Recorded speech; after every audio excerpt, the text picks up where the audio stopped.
Good evening, boys and girls, and ladies and gentlemen, and the little squirrels. Thank you for joining in tonight. Well, interesting things going abound the internet, as it always does. So, why don't we just start this out with a little bit of the Paul Pelosi drama? Boom, boom, boom. Just kidding. We will start that out, though. We'll start that out, and then we'll move our way over to finish out this trial. Well, for Friday night. I don't know if I have too many comments, but we shall see. Let's give it a shot. There we go. I'm sure this has been overplayed, but should be interesting. I guess I called by mistake. What is it? This is San Francisco Police. Do you need help? Yeah. Oh, well, there's a gentleman here just waiting for my wife to come back. Waiting for my wife. Nancy Pelosi. Good stuff. He's just waiting for her to come back. She's not going to be here for a day, so I guess we'll have to wait. Okay, do you need police, fire, or medical for anything? 8 seconds. I just need my wife to show I don't think so. I don't think so. 0 to 23 and Okay. 58 seconds. There's is the Capitol Police around? 0 to He's 20. trying to No, get this me- is San They usually Francisco. protect my wife. They're usually here at the house protecting my wife. No, this is San Francisco Police.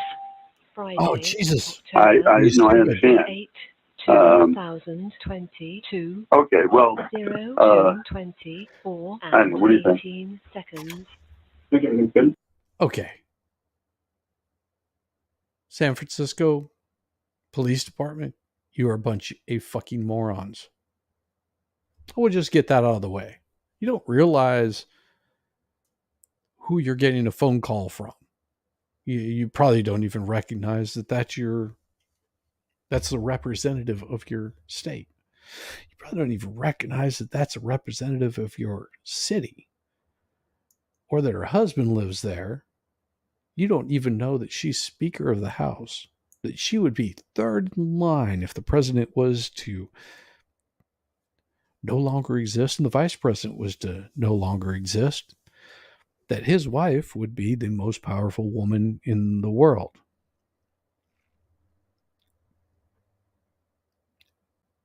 And you're still not getting it.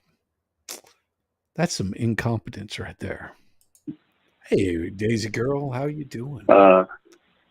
he thinks everything's good. I've got a problem, but he thinks everything's good. 0 Okay. Call us back if you change your mind.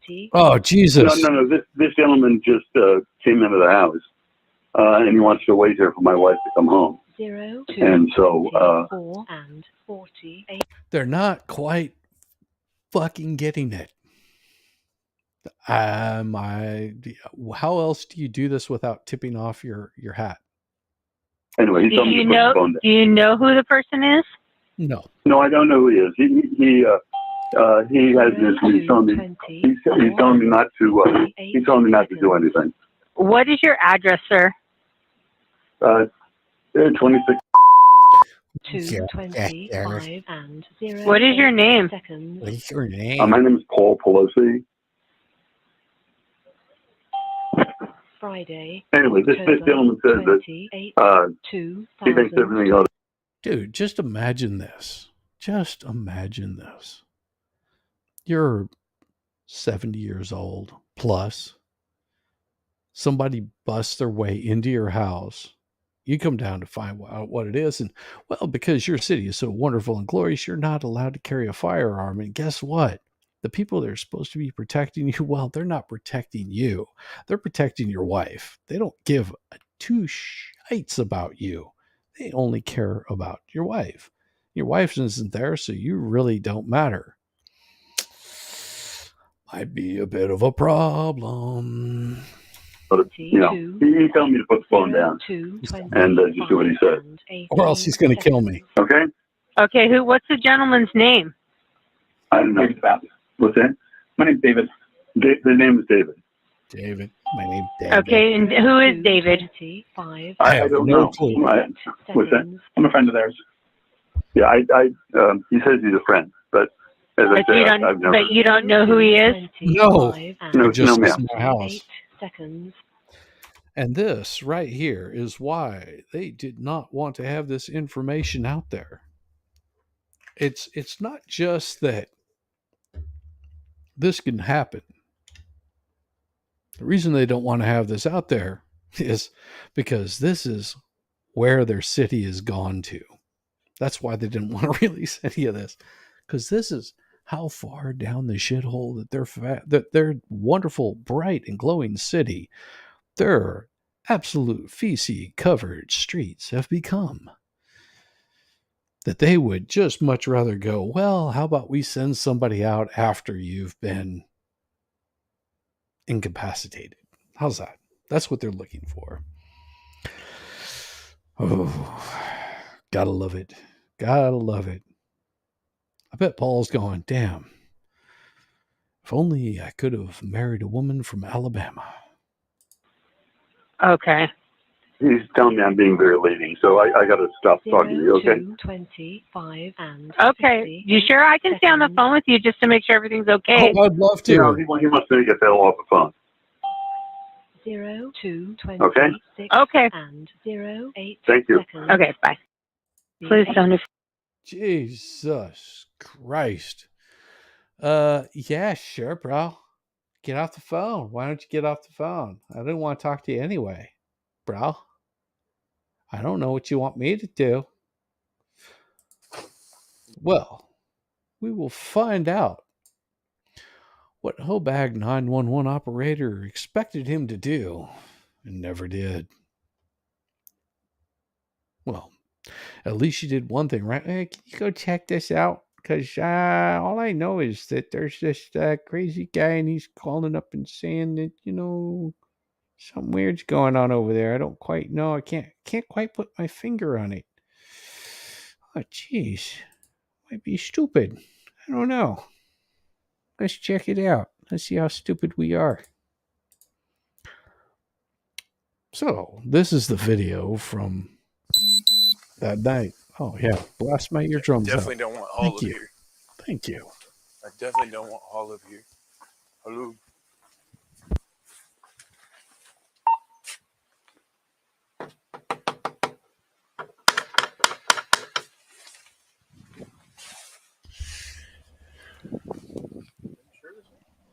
Sure this is Yeah. the place? Yeah, man. Yo, bro. 2620, right? No, 2640. Oh, Yeah, it literally we're at the said wrong place, aren't we? hi. Oh. Changing 3 lights to blue. Okay. Cool. Yeah. So imagine this. Hey, Darth, how's it going? Nah, Bill, Bullet, or Woodford? Actually, it would be none of those right now. Tonight is the Four Roses. Here, let me just bring that up right there, just so you can see. This would be the Four Roses single barrel. Good stuff. It's nice and tasty. I've already had some of the horrible stuff. Time to open up the little more expensive stuff, and quite tasty, I must say. Hey, Mr. Terrible, good to see you. Good to see you. Good to see you. Everybody is doing good. You have a real life decision to make. Well, that's called life. Yeah, I thought I bought all those. A local liquor store already. Nob Hill, Bullet, or Woodford. Well, I will say that the Woodford, if you do the Woodford rye, that's good. It's tasty. Not too expensive. Should be running you about $30-$40, somewhere around there. Four Roses, the single barrel is good. The other stuff tends to be really high in alcohol and not a whole lot of flavor. Like this one right here. Good flavor. The single barrel. Good stuff. Yeah, that's good stuff. It's got a good flavor to it. It's a little bit pricier. Woodford Reserve rye is good. Woodford Reserve is good. Depends on whether you're doing bourbon or rye. I started getting more into the ryes lately, enjoying those a little bit more, but still love me some bourbon. I just don't do it with anything. I like it naked. But speaking of naked, why don't we just bring it back to Paul here so I can get through this and start out on the single barrel. Yeah. I think it might have a Basil Hayden. Oh. Basil Hayden's good. Yes, Basil Hayden's is good. I enjoy the Basil Hayden, but I think it's a little bit overpriced for what you get out of it whenever you could just go and get some of the other stuff that I've got for about $30. Yeah. Stuff I was drinking earlier. The mind slips me. Or my mind slips. Yeah. One of those two. I don't know. It's been a long night. I've had, I don't know, quite a bit of alcohol, so don't mind me. Let's get on with Paul getting his melon knocked apart. Guys, how you doing? How are you? What's going on, man? Everything's good. Hi. Hey, how's it going? I'm not your buddy, pal. I'm not your pal, buddy. Yeah, see, they said that these guys were standing around in their underwear. Now, I can understand Paul is probably in his underwear. This guy probably is not wearing any underwear. Just saying.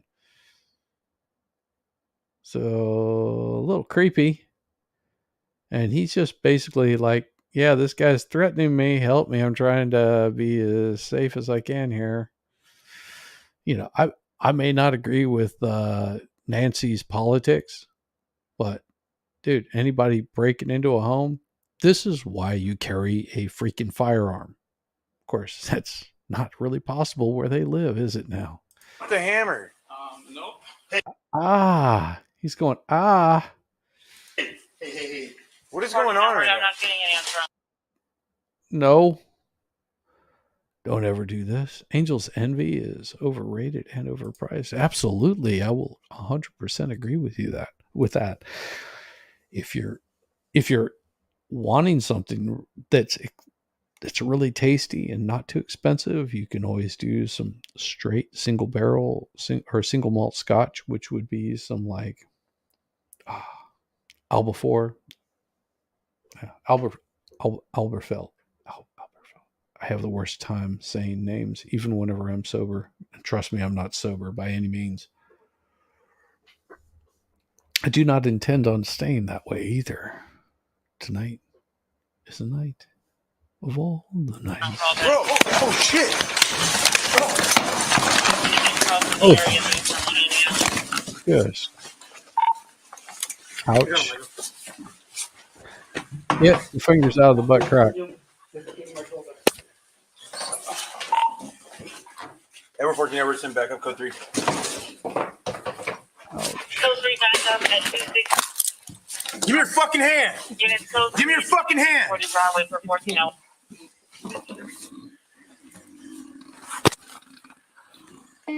And he's out for the count. Edward 14, Edward, send medics code 3 as well. You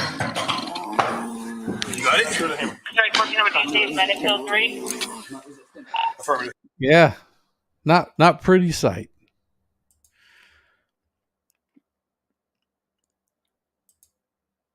Yeah.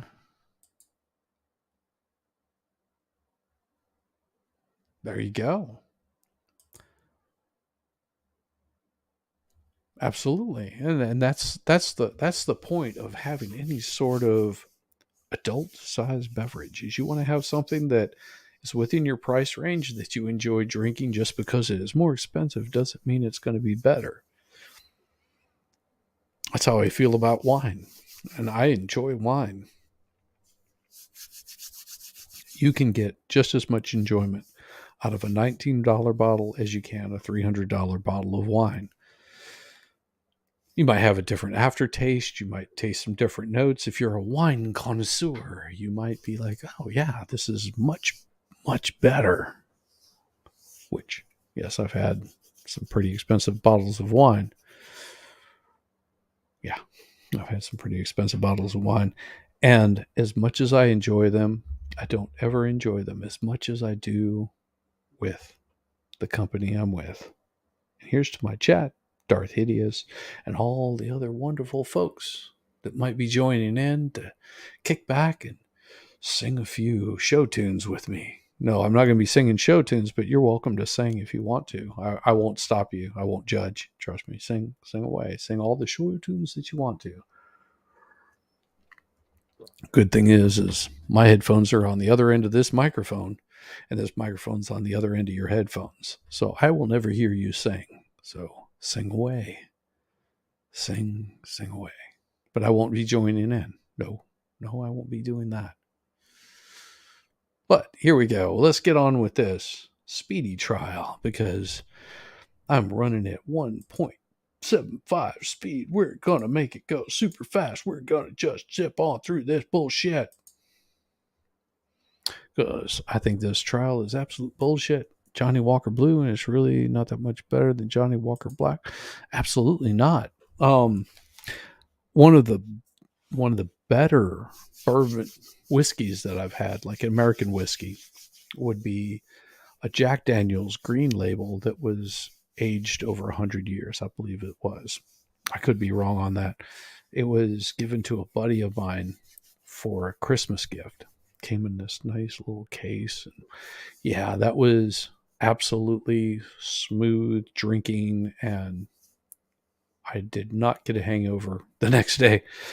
As much as we drank of that thing, I think between the three of us, we finished that bottle off in about, 2 or 3 hours. It was so good, so tasty, so smooth, just melt in your mouth, delicious. It was. I've never seen it or heard of it before, but it was really good. It was by far the best tasting alcohol that I'd had up to that point. My wife got a bottle of Pappy for her birthday. I think this was about 2 years after we got married. She got a bottle of Pappy. I think it was like a $1,500 bottle at the time. And that bottle lasted us, I don't know how many years. That was a special occasion. Break that out whenever we're celebrating an anniversary or a birthday. And that was just a nice kickback sip. Just the smell, the taste, the aroma, the feeling. Glorious. No, that was really good bourbon. So I would suggest not going really high on the Pappy if you're getting it. I think it's a 20-year-old is going to be a little bit different than the 30, but still going to be really tasty bottle of bourbon. Yeah, Pappy 12 is something I'll probably never experience in my life. Yes, you can. If you ever make it to Athens, Georgia, there's plenty of bars around there that you can enjoy one. It'll cost you about $100 for a shot, unless you do like the more expensive $30, 30 year or whatever. Then it's about $900 a shot, and it is measured out. That is something that you can easily enjoy without breaking the bank. You might be paying for one shot, but do it at least one time in your life. It is completely worth it. And Darth, you're not that old. You got plenty of time to make all the money you want. Work to achieve something. Once you get there, you go, look, I got this. I get this bottle of bourbon, and I'm going to enjoy every single bit of it. Now you think about it, if I drank one of these every month, $50 a bottle every month, the next 10 months, just saying, it starts to add up. You can save up and buy a nice bottle of something really nice. It's completely worth it. Save up. don't drink any beer. Say, you know, I'm going to buy that $1,500 bottle of bourbon. That's how I do it with my wife. Whenever I want something really nice for her, I just cut out something that is nice for me. Works really good. It really does. You can actually save up quite a bit of money. Quite a bit of money. But here we go with this silly.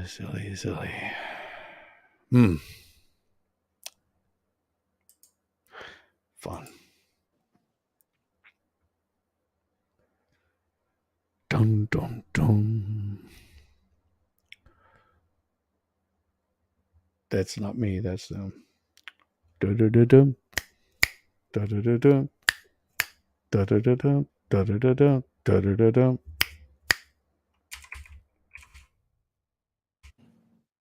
The appearances, please. Good morning, Your Honor. State of Wisconsin appears by Special Prosecutor Robert Jamboys, Deputy District Attorney Carly McNeil, and Public Service Special Prosecutor Beverly Jamboys. Attorneys Bridget Krause, Jeremy Perry, and Mackenzie Runner appear on behalf of Mr. Mark Jensen, who appears in person. Good morning, Judge. Good morning. It is January 27th, 2023 for the record, and happy Friday. Good morning to the jury, folks. Cool. We are ready to continue then with the defense's case. Ms. Krause, who's your next witness? Judge, Mr. Perry, I'm sorry. No, that's fine. The defense will call Dr. Lindsay Thomas. All right. Say ever come up. Come on, Doc. Come on up. You're moving on up. I sort of feel sorry for this bailiff that has to use a walker to get around.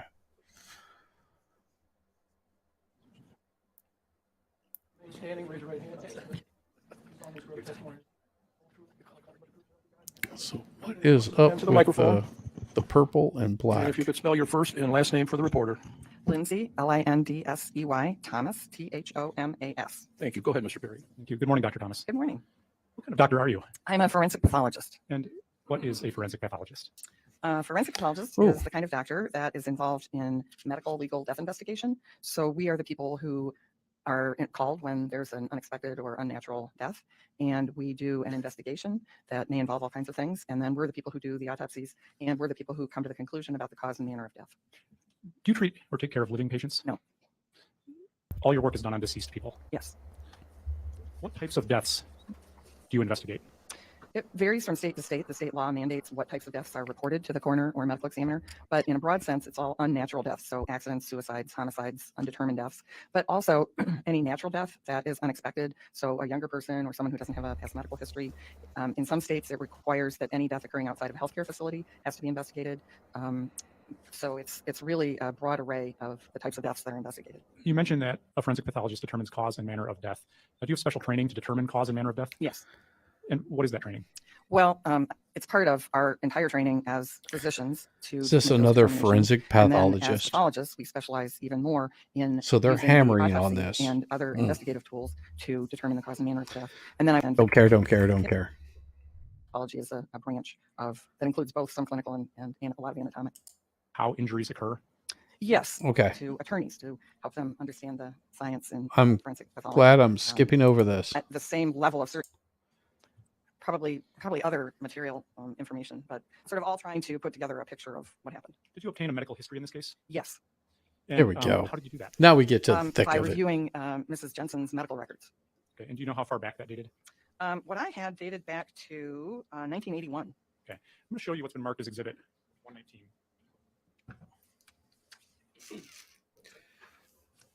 Oh, she brought her own Nutra vitamin juice. So what is Exhibit 119? This is a letter that I wrote to the attorney at that time in 2017 with what I reviewed and my opinions. Okay. That's in this case. That's the report that you completed. Yes. You were not the medical examiner in this case. No. Does that mean that your work, that your review was of work done entirely by others? Yes. And is that something that, in your past experience, you've been in that position before? Often. Yes. Okay. And can you explain that? Well, as I mentioned, not all cases have an autopsy. And so I have reviewed untold numbers of medical records from other physicians to come to a conclusion about someone's cause and manner of death. And I've also, in my consulting practice, often reviewed cases where someone else did the autopsy. And it's pretty standard that forensic pathologists to review other cases and use someone else's autopsy and photographs and scene photographs. And so it's pretty common. At the conclusion of your review in this case, Were you able to reach an opinion as to the exact cause of Julie Jensen's death? No, I couldn't come up with an exact cause, though I certainly think the ethylene glycol played a significant role. Oh, Did you reach an really? opinion about whether there was asphyxia from strangulation or Nurse homicidal Ratchet, suffocation? tell me more. It's my opinion there's no evidence of either of those, either homicidal suffocation or strangulation. Did you reach an opinion regarding whether positional asphyxia could have occurred? It is my opinion that positional asphyxia could have occurred if her face was in a pillow. What is your opinion regarding whether the manner of death was a homicide? I don't believe there's conclusive evidence that her death was a homicide. What is your opinion regarding whether her death was a suicide? I think there's a lot of evidence to support that her death could have been a suicide. And all the opinions that you reached in this case, were they to that standard we talked about earlier? Yes. To a reasonable degree of medical certainty? Yes. I want to talk a little bit about the autopsy that was done in this case. I think you mentioned you reviewed the autopsy report, correct? Yes. Okay, and the autopsy in this case was done in December 4th, 1998. Yes. And that was completed by Dr. Michael Chambliss, right? Yes. Okay. And did you review the photos that were taken in that case? Yes. Okay, and those were taken by Detective Ratsberg? Yes, that's my understanding. Before we get into the details of the autopsy findings, I just want to ask you about some terminology. Can you explain what postmortem lividity is? Sure. When a person dies and their heart's no longer pumping, so the blood is no longer circulating through their body, the blood settles. And where it settles is totally dependent on gravity. So if someone dies on their back, then the blood will settle on the posterior aspect of the body, both internally and externally. And likewise, or if someone dies on their stomach, then the blood will settle anteriorly. And if there's pressure in a certain area, then the blood won't go there because the vessels are collapsed from the external pressure. So if someone is lying on their back, their shoulder blades might be sort of pushing into the floor. And so when you roll them to look at the lividity, there would be areas of paleness where their shoulder blades are, for example. Okay. Makes sense to me. Can you explain what postmortem artifact is? So postmortem artifact is a change that occurs after death that can look like something else. So probably a really good is postmortem lividity, because once the blood is no longer circulating, it's not red, so the skin doesn't have sort of a pink tone to it. It looks bluish. And so where the lividity has settled, the vessels look congested, and it can look like a bruise because it's darker color than the normal skin tone.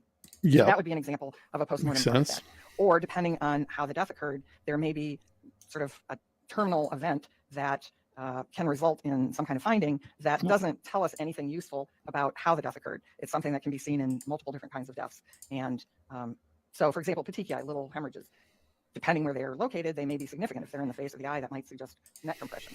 But if they're found internally, it has less meaning. It may just be what's called a postmortem artifact, or a change that happens around the time of death or after death. And is the word congestion the same as postmortem lividity? Yes, that's right. It is. The vessels get filled with blood in certain areas, and it looks congested. Okay. And what might that look like on a photo or at autopsy? Well, it could look like an area of hemorrhage. As I mentioned, that's certainly a common concern when we find these areas of congestion. Is it hemorrhage? Is it just postmortem lividity that is accentuated because of the position of the body? And of course, the other thing about hemorrhage is you have no idea when it occurred. So you can't tell by looking, did this happen at the time of death, shortly before death, or hours ago? As I ask you about the findings of the autopsy, do you need a copy of the autopsy in front of you? No, I have my notes. Okay. Thank you. The autopsy report indicates little or no rigor, legs and neck and body still slightly warm. You saw that? Yes. What, if anything, does that mean to you? Well, rigor mortis is the stiffness that develops after death. The body cools after death. So if a body is still slightly warm and has, I think it was a little rigor, is that, or how? Little or no? Yeah, little or no. So that suggests that the death has occurred recently, so within a number of hours. There's so many variables you can't say, oh, well, if this amount of rigor is here, then it was 1.5 hours. You can't do that, unfortunately. But we can say if the body's still warm and there's a little bit of rigor, then they haven't been dead for 12 hours or something, 8 hours, something like that. Okay. The report notes hemorrhage of the mucosa of the hypopharyngeal muscles on the upper back of the thyroid cartilage of the larynx near the aripiplogotic folds. Yes. What is that, and what does it mean to you? So it means that there was either hemorrhage, bleeding, or congestion from, postmortem lividity in a very remote part of the kind of inside back of the throat. And it's a not uncommon finding at autopsy. It can be caused by someone having a terminal seizure. It's been described in all different kinds of situations. It can be related to the posture. So with all of these, we wish it were like, oh, you find this, then you know this is what happened. But this is one of the many things where you find it and you're like, yeah, I don't know. It doesn't necessarily mean anything. Sounds about right. Petechiae in the lung and pericardial sac. This is no different than that? yesterday's. Hey, cool So frog, petechiae are brother. little tiny areas of Brother. hemorrhage. So And good to see you. as I mentioned So earlier, good to depending on see the you. location, they may be really significant. If someone has petechiae in the whites of their eyes, that is a common finding in strangulation. But in the chest, it could be associated with Working positional hard, asphyxia. working It could be associated hard. with the body posture and that it's accentuated Look at that. just postmortem lividity, and because of the Man, pressure cool of the vessels, frog. they're very fragile in these locations, and so you get The little one areas and of rupture. only. It's not, it doesn't tell me much. It's kind of a, yeah, sometimes you see that sort of thing. So sometimes you see petechiae is the Cool Frog, in case everybody doesn't know, is one of the most gracious hosts that will absolutely just revel in letting his guests just make complete asses of themselves and love every minute of it. That's why we love Cool Frog, because who else would just have such a good time? And I hope that Tadpole is finally getting some rest, because, man, that boy has some lungs on him. Now, we all love Tadpole. We all love Cool Frog. Everybody give Cool Frog a thumbs up, because he is an awesome person. Thank you, Cool Frog. Is the location of the petechiae in this case significant at all? Not really, because she's found in a prone position, and so there would be more pressure on the anterior organs like the heart and lungs. Yeah, we all know this. The report notes that regarding the Let's neck, see that the what, small and because large of graph muscles course, show no sign of injury. defense is going to go off What on does that mean? stupid crap again. So that's one of those things that if So I'm going to be able to and shorten then, this 2 days way before death, down. she saw Dr. Borman. And to me, this is the most significant, because Dr. Borman is a trained physician. He's known Mrs. Jensen for many, many years. He's seen her through all kinds of life experiences. And he was very concerned about her that day. He described her as frantic and distraught and just more upset than he had ever seen her. He'd never seen her like that. She was worried about her marriage and losing her children, and that she would become an alcoholic like her mother. And she just, she was in tears, and he diagnosed her with depression and anxiety and marital problems, and prescribed Paxil, which is paroxetine. And he was very concerned. He recommended that she get follow-up with a counselor and come back and see him, because he was very concerned about her. So there's sort of that historical information that makes me think suicide is a very strong possibility. I think also, when we look at the history of what Mrs. Jensen did in her last couple of days, if in fact she had been concerned that someone was trying to poison her, I would think when she spoke with a friend on the phone the day of her death and had communication with other people the day before, that she would say, I need help. I don't feel well. I think someone's trying to poison me. And the phone was right by the bed. And as far as we can tell, she made no effort to reach out and get help. And so I think that suggests that she did not, in fact, want to be rescued, and which would make me think that she had done this in an intentional way. So those are kind of the. But where my- did she the history and, dispose of scene information this that make me think that. poison? And do you have an opinion as to whether Julie Jensen's death was a homicide? I see that there's no conclusive evidence that her death was a homicide. And again, an opinion as to whether her death was a suicide. Well, I think there are many reasons to believe that it was a suicide. I think there's evidence to support that. Are all the opinions that you've given to us this morning to that reasonable degree of medical certainty? Yes. This is a good job by the defense, because they are trying to muddy up that water, muddy the water to make it difficult to decide, well, was it homicide? Was it suicide? Or was it undetermined? Who knows at this point? So they're doing a good job at it. Nothing else. We're going to do the cross-search agendas? Yes, sir. Yes, Your Honor. So, Dr. Thomas, I'm going to ask you about some terms and see if you can tell us your understanding of their connection, if any, with this case, okay? Okay. So let's start with IDLY. You familiar with that term? IDLY. Yes. Like idly? Well, actually, like IDLY, I do love you. You familiar with that term at all? I'm not. You don't know anything about that. I do not. No. You know, I'm looking at this list of things that was Attorney Deja Vichy. She was. What does this attorney have Mark to do Jensen. with Yes, she She anything? sent you a whole bunch of stuff, right? Yes. But she didn't send you anything that contained the terms IDLY, I do love you. Boy, not that I remember. I mean, I may have just read it as idly and thought, oh, it's just a word.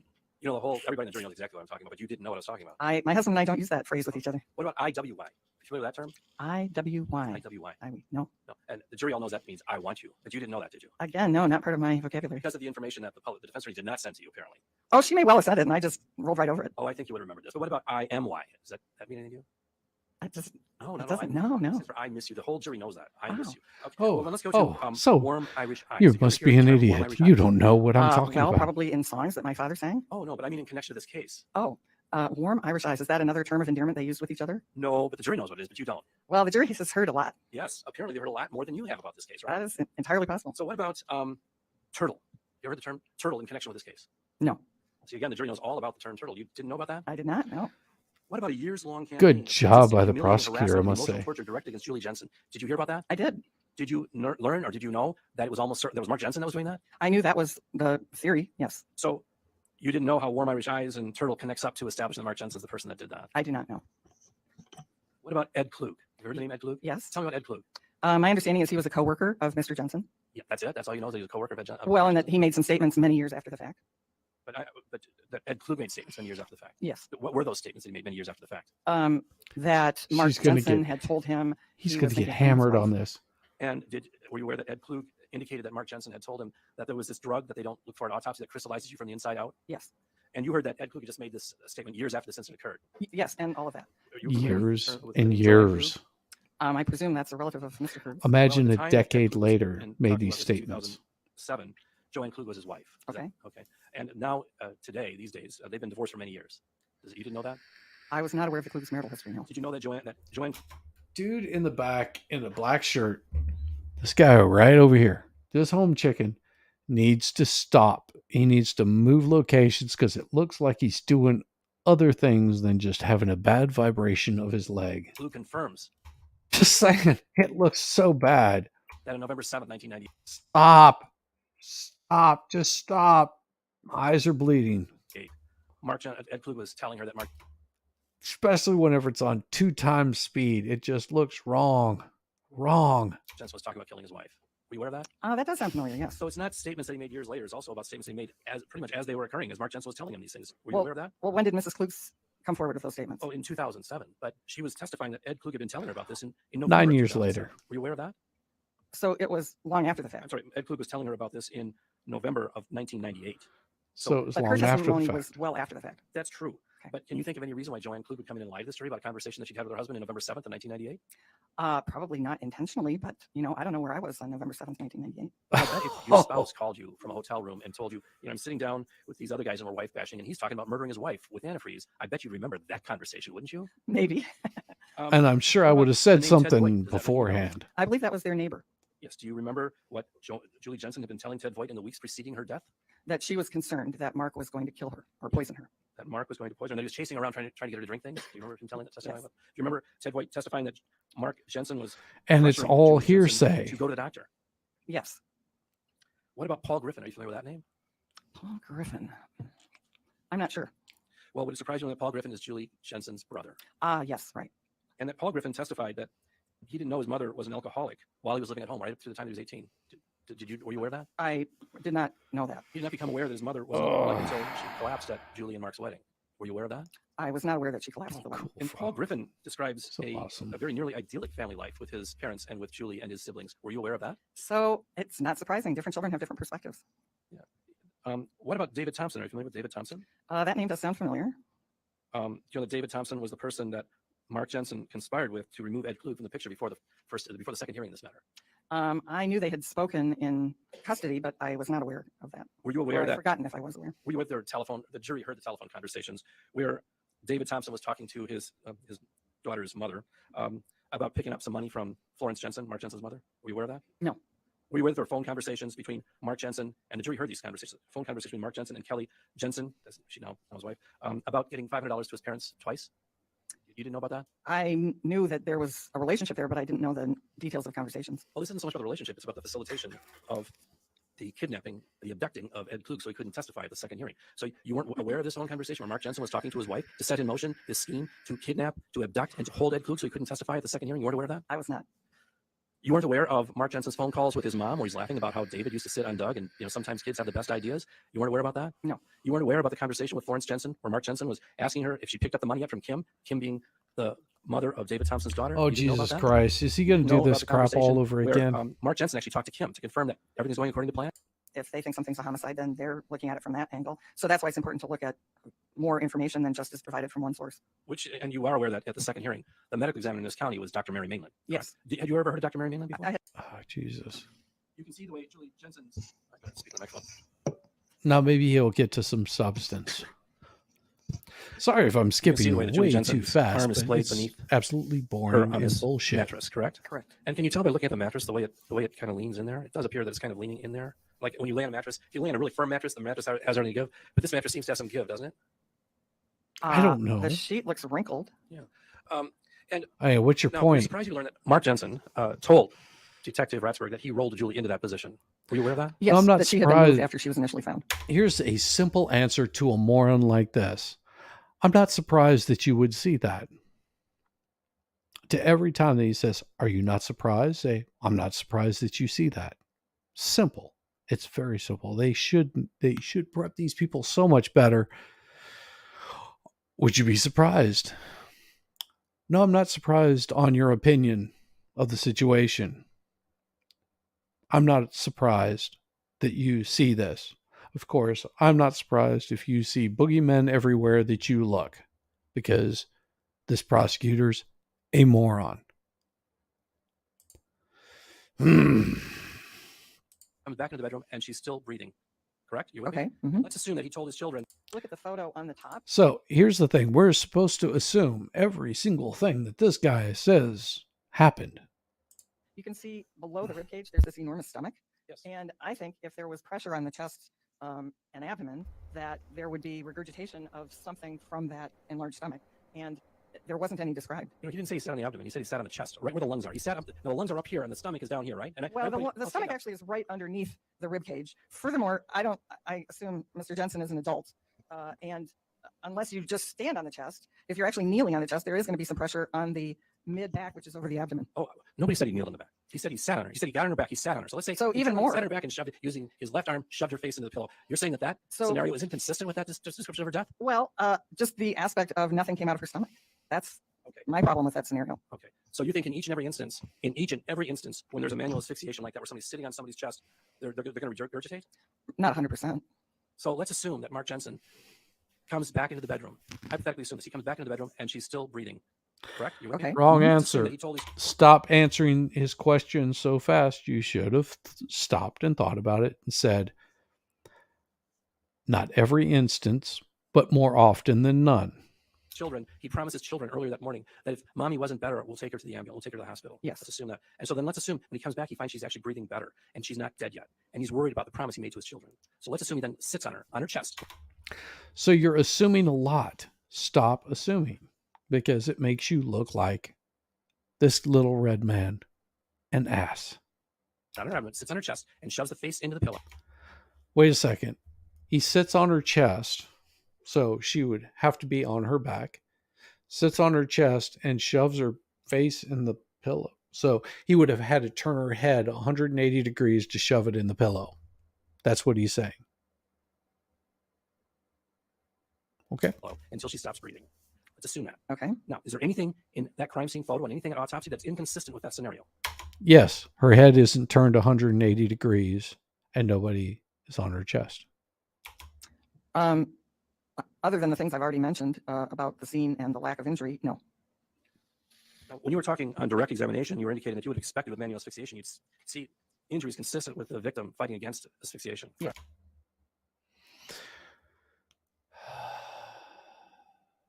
Okay. Yes.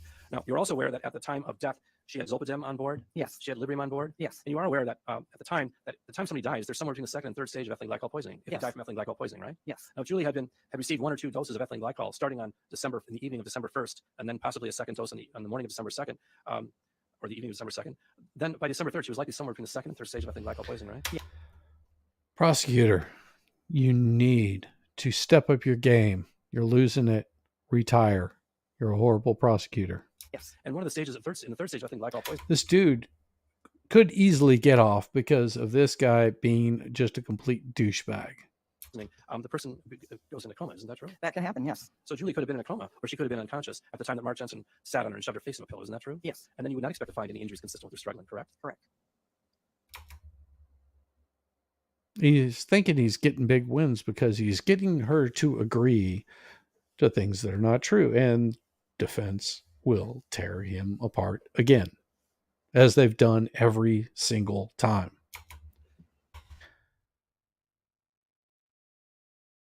Lose the ego if you're going to do this job. So let's talk about the computer evidence. What computer evidence was sent? Yeah, to let's you talk by about it. defense? Well, I understand there were a number of searches over a period of time about ethylene glycol. How did you come to that understanding?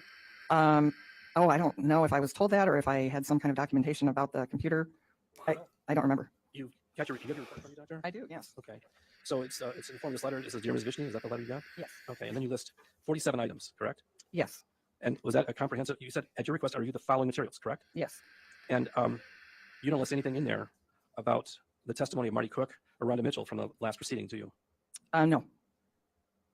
Well, you know that Marty Cook was the state's forensic computer expert? I didn't know that, but Well, you didn't know that because they didn't send you that, did they? well, and I'm not a computer forensic analyst, so I don't know that that would have been useful to me. Oh, well, I'm not one either. But believe me, what the computer expert, and I don't think there's any forensic experts on the jury either, but I do believe that Jason Rust's testimony is very helpful to the jury in this case. Okay. Because he laid out the computer evidence. And that's something you never saw. Well, I was very aware that multiple times someone had used the computer to look up ethylene glycol poisoning. And that does not necessarily mean that he did it, because they cannot prove that it was him. That's all you knew about the computer? That's all you knew, is that somebody looked up? You're trying really hard, brother, but you're failing at it, and this must be just your incompetence. I think glycol poisoning quite a bit on the computer. That's all you knew? How to kill someone, what the symptoms are, I mean, all that kind of stuff. But you don't seem to attach much significance to that? Why would you? Because it could have been any number of reasons why that was being looked up.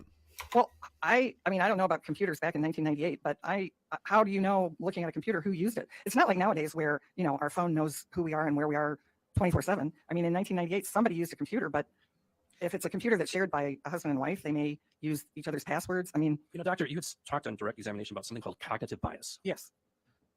So you agree that bias is a bad thing? No, bias is innate human characteristic. Oh, I understand Yes. that. But for purposes of a forensic analysis, you want to systematically exclude any level of bias in your analysis, don't you? Well, to the extent that's possible, yes. And so we're all just human beings, so we do the best we can. Correct? But like if somebody's driving a truck, their bias might not be as important as, say, a police officer who has to decide whether he's got enough evidence to arrest somebody or not, right? Sure. So it's very important for certain people to make. Dude, in the background, stop shaking like that. It just looks so wrong. Really? Daisy, I'm sorry. This big boy back here, it just looks like he is doing something untoward himself. Just saying. Make a real strong effort to exclude biases from the way they make them. Do you see it, or am I just wrong? You can't unsee it once it's there. Homie is just having a go at it. Decisions, correct? Yes. Certainly Judge Milosauskas, you'd expect that he would work very hard to ensure that biases don't influence his decisions on the bench, right? Right. And a police officer should make sure that they exclude that. And so don't you think also that forensic pathologists should make it a point to try to exclude bias from their analysis? Yes, of course. So why are you kind of making up this notion that Julie was the one that was using the computer? I'm not saying Julie was using it. I'm just saying we don't know who was using it. Well, what if we were to tell you, were you aware that David Jensen was 8 years old during the year that Julie Jensen died? Yes. And you know what they say about out of the mouths of babes? It's, I mean, probably whatever David Good to see you, Jensen though, said at the time Daisy. was a pretty accurate reflection of his perception of reality at that time, right? Well, I think those of us who've had children know sometimes yes, sometimes no. Well, let's consider this also. Were you aware that Julie Jensen had told Teresa DeFazio, I don't even know. He's looking up Pornhub now as we speak. I know she had said some things to that effect that she didn't use the computer, but I mean, You seemed rather dismissive of her. well, you know, Is that who knows why she said what she said or if she said that. I mean, maybe she did, maybe she didn't. Do you honestly think that an adult in 1998 didn't know how to turn on a computer? That just seems, Okay, it I'll seems tell you, unlikely to me. it I mean, does. maybe, but You know, I could bring in the district attorney in this county right now. His name is Mike Gravely, and he'll tell you that the first year that he worked in the DA's office, he didn't know that he could actually. What did that store have? Come on, Darth. What did the store have? Come on. Give it up. Give it up. Let me guess. They had some of this. They always do.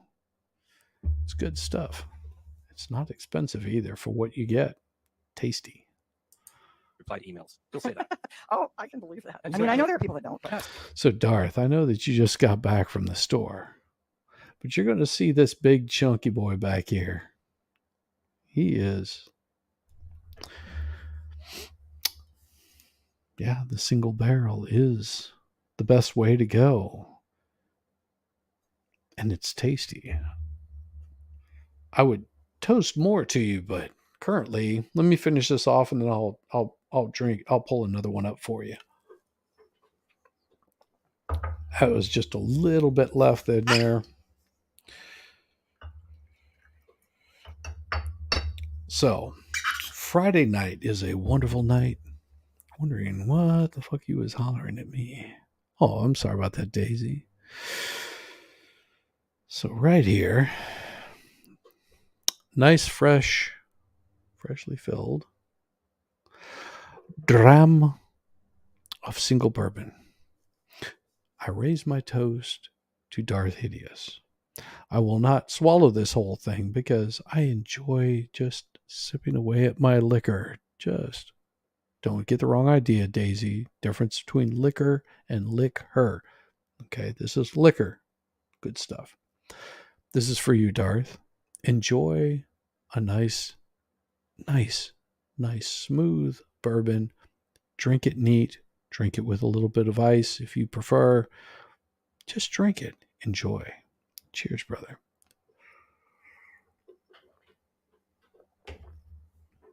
That's some good stuff. I love it. All right, back to it. So, but you just assume, I mean, you just kind of, you seem to have this bias against believing Julie when she's telling people things. Well, I think there's reason to question why she says what she says.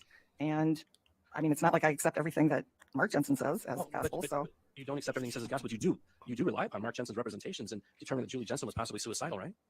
actually, for that, I used Dr. Borman in the medical records much more. Oh, so you didn't pay attention to what Mark Jensen had to say? Well, yes, he said she was suicidal, but you know. He's accused murderer, right? Right. So in your experience as a forensic pathologist and working with law enforcement, have you ever encountered somebody who's suspected of committing murder who lied to the police about it?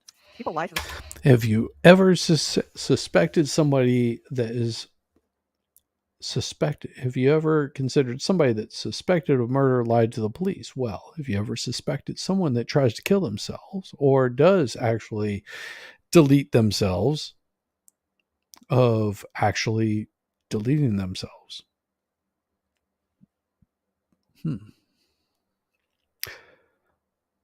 Don't ever do that. Bad stuff. Bad stuff. Speaking of which, so this is for my wife's uncle. Sorry for your loss today. It was a long, hard fight. And I appreciate that I got to meet you a few times. You were a wonderful lady. And I know that there's something beyond what it is. I don't know. And peace, lady, because you did really good. You raised a fine daughter. Cheers.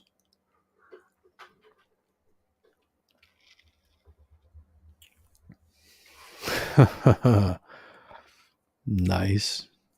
You never hear nothing like that around biker bars. police for all manner of reasons. Especially if they murdered somebody and they want to get away with it. Right? I don't know about those. Perfect timing. Please don't talk about it. It's not like I've ever played in a place. It's not like I've ever played in a place that had chicken wire across the stage. At least 4 times. Yes. If you've never played in front of a place that has chicken in front of an audience that has chicken wire in front of the bar. Now you think Roadhouse. I know that might be beyond your age. Patrick Swayze in Roadhouse, there's a scene where they have chicken wire across the bar or across the stage in the bar.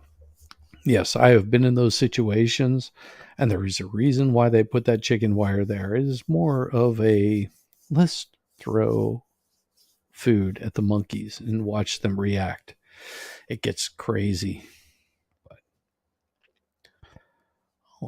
checking up on local gossip. Well, you can go back to the very beginning of this video and just watch the Nancy and Paul Pelosi drama, because it is such BS with the 911 call. that they're that stupid. I am surprised they actually even sent anyone out to that property. They were dim-witted. Oh my God. Talk about underplaying. And you know, don't get me wrong, because I have no love for Nancy Pelosi or Paul or any of those other people, but I don't wish harm on anybody. And I will tell you right now that was absolute BS. Absolute BS, the way that the Po handled that all the way around. Bad scene. I had a different image in my head whenever all that was going about, but just seeing that, it was like, okay, that's really odd. And I actually feel bad for Paul. I really do, because that didn't, as much as people are like, oh, some sort of lover spat. Well, that's funny and it's humorous, but it does not look like that to me. It looks like dude is like seriously worried about his own safety. And as he found out, there was a good reason to be. And, you know, hearts out to the Pelosi family. Sorry that shit happened to you. And if you were smarter, just saying, if you were smarter about running your city and maybe arming your citizens, that shit may have not happened. It probably would have been prevented pretty damn quick. Just remember, places where they have no firearms allowed is usually where most of the damage occurs from firearms. Don't watch too many movies. See, now I spent some time with my wife tonight. It was wonderful. We watched a movie. Actually, it was a documentary, and it was really, really heartfelt. It was really heartfelt. Watched the Robert Downey Jr. documentary with Senior, his father, Robert Downey Senior. It's sort of sad. Sort of sad. So watch it, enjoy it. It's good. I didn't realize and I've actually seen some of Robert Downey Sr.'s movies, believe it or not. It's crazy. It's crazy. It was a little surreal. And, you know,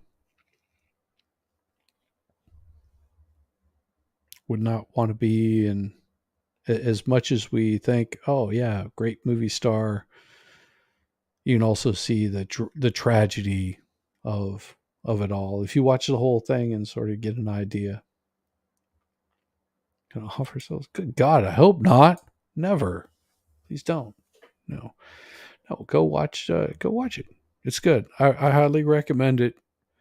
Don't go in there expecting too much, except that it's an insight into an actor's life.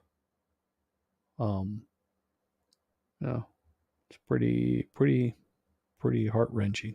But anyhow, Pelosi would lie about those two conversations. No. So the information, a fair and objective assessment is that Julie Jensen, according to Julie Jensen and the people who knew her, didn't know a damn thing about computers, right? That might be a bit of a stretch. She needed help. She wasn't adept, perhaps, but. Now, were you aware that Mark Jensen actually built his own computer? I did not know that. Did you know that by all accounts he was very, very... In 1998, built his own computer. Probably. That's easy to do. It's not a hard deal, but also you have to understand that 1998, his wife is also a stockbroker at a period of time, so she had the skills and probably the knowledge to look into doing that also. She was not dumb. They keep acting like she's an idiot, but they keep saying how smart she was, how bright she was, how wonderful she was. Very adept with computers? I did not know that. Did you know that he spent $2,450 in 1998 to buy that computer that he had in his home? Did you know that? No. That was a lot of money in 1998, wasn't it? Still is. No. It's a lot more, though, in 1998, wasn't it? Yes. And were you aware that the only person who's thus far provided any... I know that during an opening statement, the defense counsel had made reference to Julie indicating she had computer skills in her resume. But other than that, there's been no evidence that Julie Jensen has done anything on a computer. Are you... you're losing, prosecutor. Just stop with this line of questioning. I'm picturing him with a mohawk and, wearing like black makeup, over the eyes. You wear that? Judge, I do object to misstating facts and evidence. Yes. You want to rephrase it, Mr. James? Well, are you aware that Julie Jensen had applied for a job at one of the schools in Kenosha in the month or two preceding her death? I was aware she had applied for some jobs. I didn't know the specifics.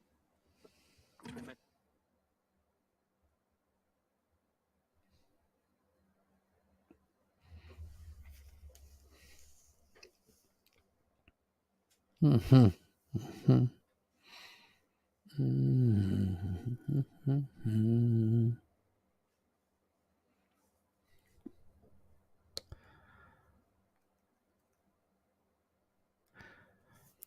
See, this prosecutor's used to everybody doing the work for him. He's great at talking a game, but he has probably not researched anything in at least 30 years, if not more. He has other people that do that for him, and then he uses it because he is the skilled, knowledgeable one with the years and decades of all this knowledge behind him.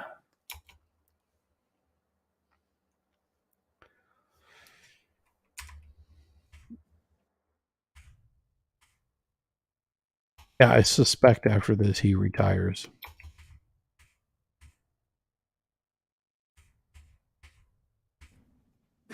So, if I were to show you, But just imagine, he just wasted 30 minutes of the court's time just now. Just wasted. a resume that Julie Jensen. He never worked no bars, no chicken wire. And for the years that I ran sound, never played around, no chicken bars. Oh, Daisy. You ran sound? Jeez. See, now, I was always proud of that hat. Well, I can take off the hat. I just happen to be wearing it. That's all. I haven't had it on all day. Yes, I have. But so you worked sound around many bars. No bars with chicken wire, and for the user grand sound never played. Pound no chicken bars. Well, let's see. I've played in bars. I've played in clubs. I've actually done sound checks in stadiums. Now, if you ever hear the way that drums sound in an empty stadium, whenever you just hit that kick drum and it goes bow, and you hit that snare and it goes ka, and you hit that hi-hat and it goes tt. So you get this sound that goes bow, titty catty bow, titty catty bow, titty catty bow, bow, titty. You know what I'm talking about. So you just have to remember that there is beautiful sounds that you will find in every space that you play. And even if it has chicken wire, the sounds and screams of agony and pain are always there with you. It's almost like being in the middle of a war zone. Jensen provided within a matter of weeks of her death. You don't recall ever seeing Julie Jensen's resume? No. Well, if I were to tell you that it lists all kinds of things, but it doesn't say anything about computer skills, would that surprise you? Don't you think if Julie Jensen had computer skills and she's applying for a job in a school office that she might reference the computer skills in there? Maybe. So wouldn't that also be indicative that Julie Jensen had really didn't have much of the computer skills? How was the resume prepared? Here, I'll show it to you. Is it handwritten? Done on a typewriter, perhaps? Henry, What number for the typewriter? What do you got? Okay. It looks like something you'd make on a computer, but I have no idea who did it. I don't know how to answer your question, honestly. Okay. Well, when you look at that resume, does Julie Jensen list among her skills and her office Cheers. skills anything about computer skills? Just typing, online security order entry. I mean, online to me implies maybe computers, but she doesn't say, I know how to do Excel spreadsheets, or I use Word or DOS, or she doesn't list any of that. Word, DOS, doesn't know if she knows Windows. None of that's on there. How much does she know? Does she know how to turn it on, turn it off? White man. So, Yep. The fact that she doesn't list any computer skills on her resume would tend to support or the reasonable inference when coupled with her statements to Teresa Fazio that Julie Jensen wasn't particularly adept at the use of computers. Okay, yep. And Bow. there's been significant testimony in this Titty case that Mark cat. Jensen was very adept. Titty at computers. bow. Do you Titty cat. know that? Titty bow. It sounds like, from what you're saying, yes. Well, I just want to let you know. So when you received this information from Deja Vishny, back when you received it in 2017 or something, All right. It's no different than talking about cats and boots. Okay. So if you say it enough times and fast enough, you'll understand what I'm talking about.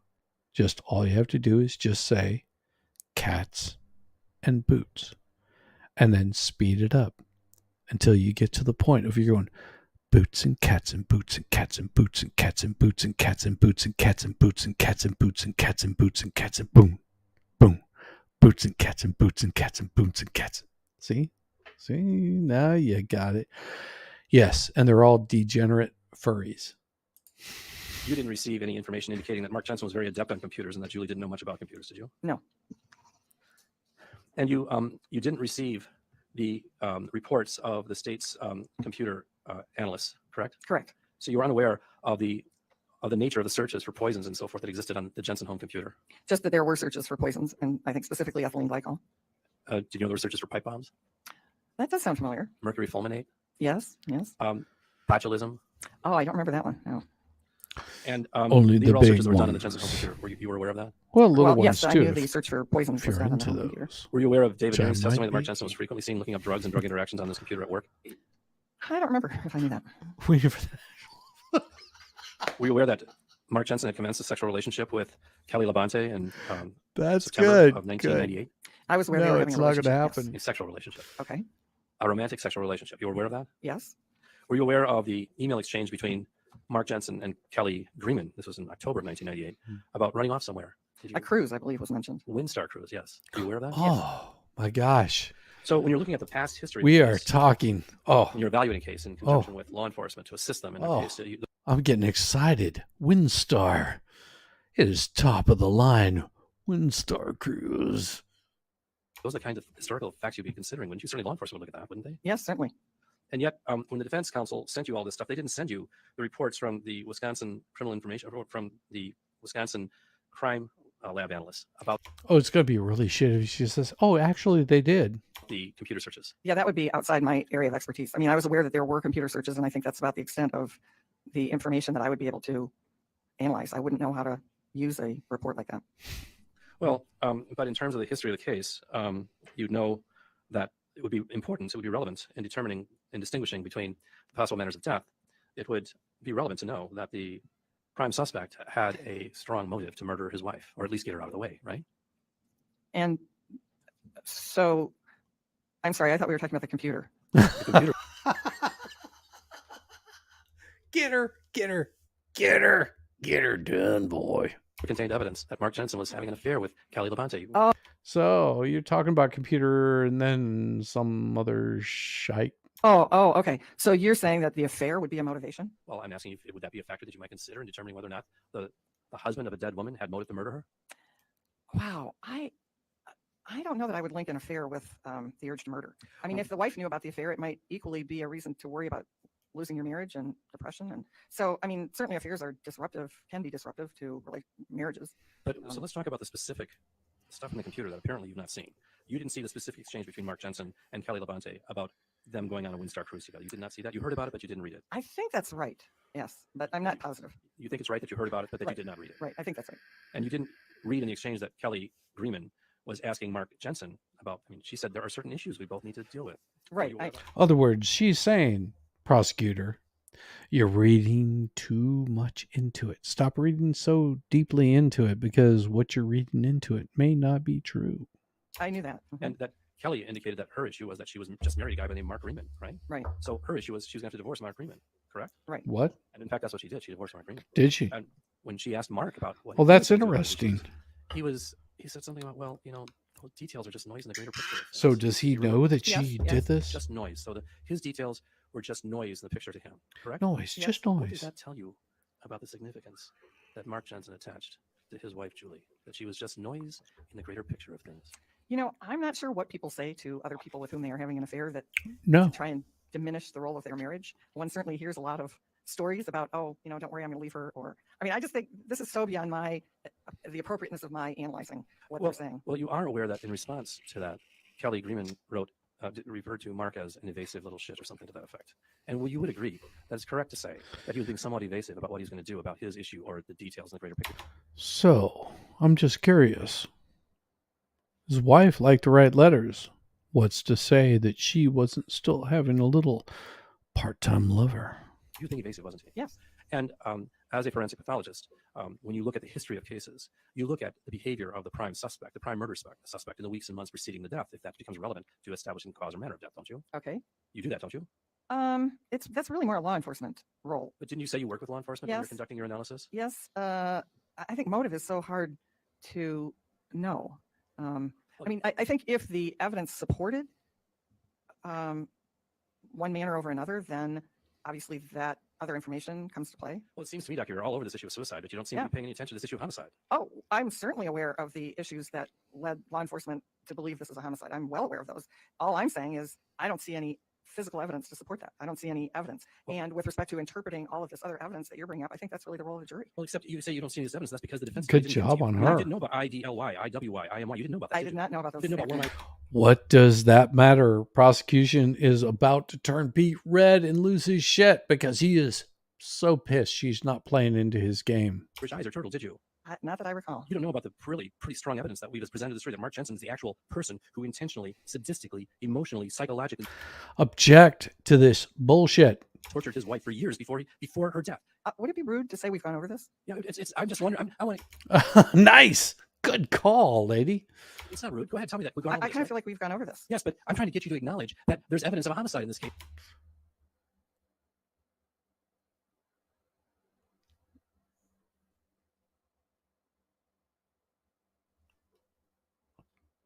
I don't have to acknowledge shit for you. And you were only looking at the evidence pertaining to suicide. I'm sorry, I would have called him out. I'm sorry, I don't have to acknowledge shit for you. If you're wrong, buckwad. Oh, heavens no. I mean, I read testimony in prior hearings that gave a lot of evidence from different perspectives that this was a homicide. But you So there you go. didn't read Ted Voigt's testimony. Not that I recall, but you don't think Ted Voigt's testimony is relevant to the determination of whether this is a homicide or a suicide? Oh, Mr. Bobblehead. No. How's that? there was a lot of testimony. So you read the testimony that was referred to you by the defense counsel, correct? Certainly include. I read all the testimony, you pole smoking little twat. Included testimony from, people that believe this was a homicide. Well, let's go through this. We're going to go, let's take a look first page of your. Exactly, Daisy girl. Not her job. Of your report here. You referred to Dr. Scott Denton's report and then Dr. Scott Denton's trial testimony, correct? Yes. So in the trial testimony, when I concluded my cross-examination of Dr. Denton, he did acknowledge that it looked like more like a homicide. When you concluded what? You basically made a suggestion. Doesn't mean it was true. It doesn't mean it was false. You made a suggestion. So how about you F off? Didn't he say that? I believe he said it was undetermined. He said it was undetermined, but then I cross-examined him. And then he concluded, well, yeah, it does look more like a homicide. You don't remember that? I don't remember him ever saying more like a homicide, but maybe. So we'll go through them one by one here. One, Wisconsin State Lab of Hygiene Letters.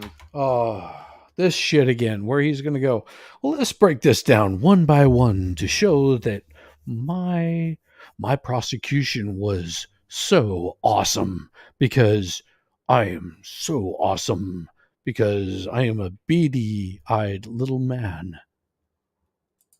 Reports. So that's scientific stuff and the toxicology from State Crime Lab and the yeah, let's just skim over the stuff that actually matters. Doesn't really matter. December 2nd, 98 through March 20th of 2002, correct? Yep. So you saw Mark Jensen's written statements that when he gave, I think, on this. At first I was thinking this because, believe it or not, little bug-eyed lady back here is his wife. That's his wife. I'm not joking about this. That's his wife. At first, I was wondering, who in the hell is this person back here? I thought it was his mother. Like, good job, Junior. But it's actually his wife, and she's probably saying the same thing. December 4th and one that he gave on March 20th, 2002. You saw those statements. I believe so, yes. And in those, and at least in the March 20, 2000 statement, you saw that he indicated that Julie Jensen could not get out of bed, right? Right. Well, that she didn't get out of bed. Yeah, that she did not get out of bed on the morning of December 3rd, 1998. While he was there, she did not get out of bed. And you also, did you ever see the interview that, or the interrogation? A person not getting out of bed could be that they're sick. Let's see. It's December. She's not feeling well. Got to give me something better. Got to give me something better. How many of these jurors might have somebody sitting at home that's not feeling well? Is a little bit under the weather because, climate change is killing us all. Who knows? But what's to say that that this jury isn't seen through his bullshit, which I think the reason that he's getting a little bit pissed is because the jury isn't buying his crap that he's throwing down. Just saying. Yeah, that's the prosecutor's wife back there. Depending upon your term of art, that Paul Ratsburg did with Mark Jensen on April 21st, 1999. Did you ever see that? I don't know if that was included in those police reports or not. Did you ever see the transcripts of the phone calls between Mark Jensen and Paul Griffin? I don't think I saw phone call transcripts. Would it surprise you to know that Mark Jensen told Paul Ratsburg in the April 21st, 1999 interview that on the morning of December 3rd, 1998, Julie Jensen could... No, nothing would surprise me of the bullshit that you're going to break up. Sorry. Not get out of bed. Would it surprise you to learn that? No, I mean, he didn't see her get out of bed, so that would be a conclusion he could reach. Well, there's a difference, though, be saying, I didn't see her get out of bed, to saying she couldn't get out of bed. Right. So were you aware that Mark Jensen had told Detective Ratsburg that he actually had to prop Julie up so the children could come in and kiss her goodbye? Yes. So you were aware of that? Yeah, that she was not doing well. And was really out of it. That's a post-it note saying you're losing. That they just put a post-it note up there that said, "You're losing. Shut the fuck up."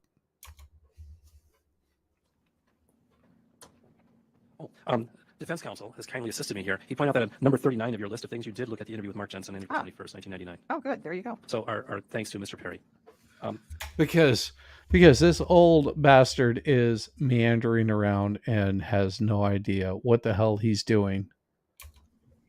So you did consider the interview. So you did see that Mark Jensen had told Paul Ratsburg that Julie could not get out of bed.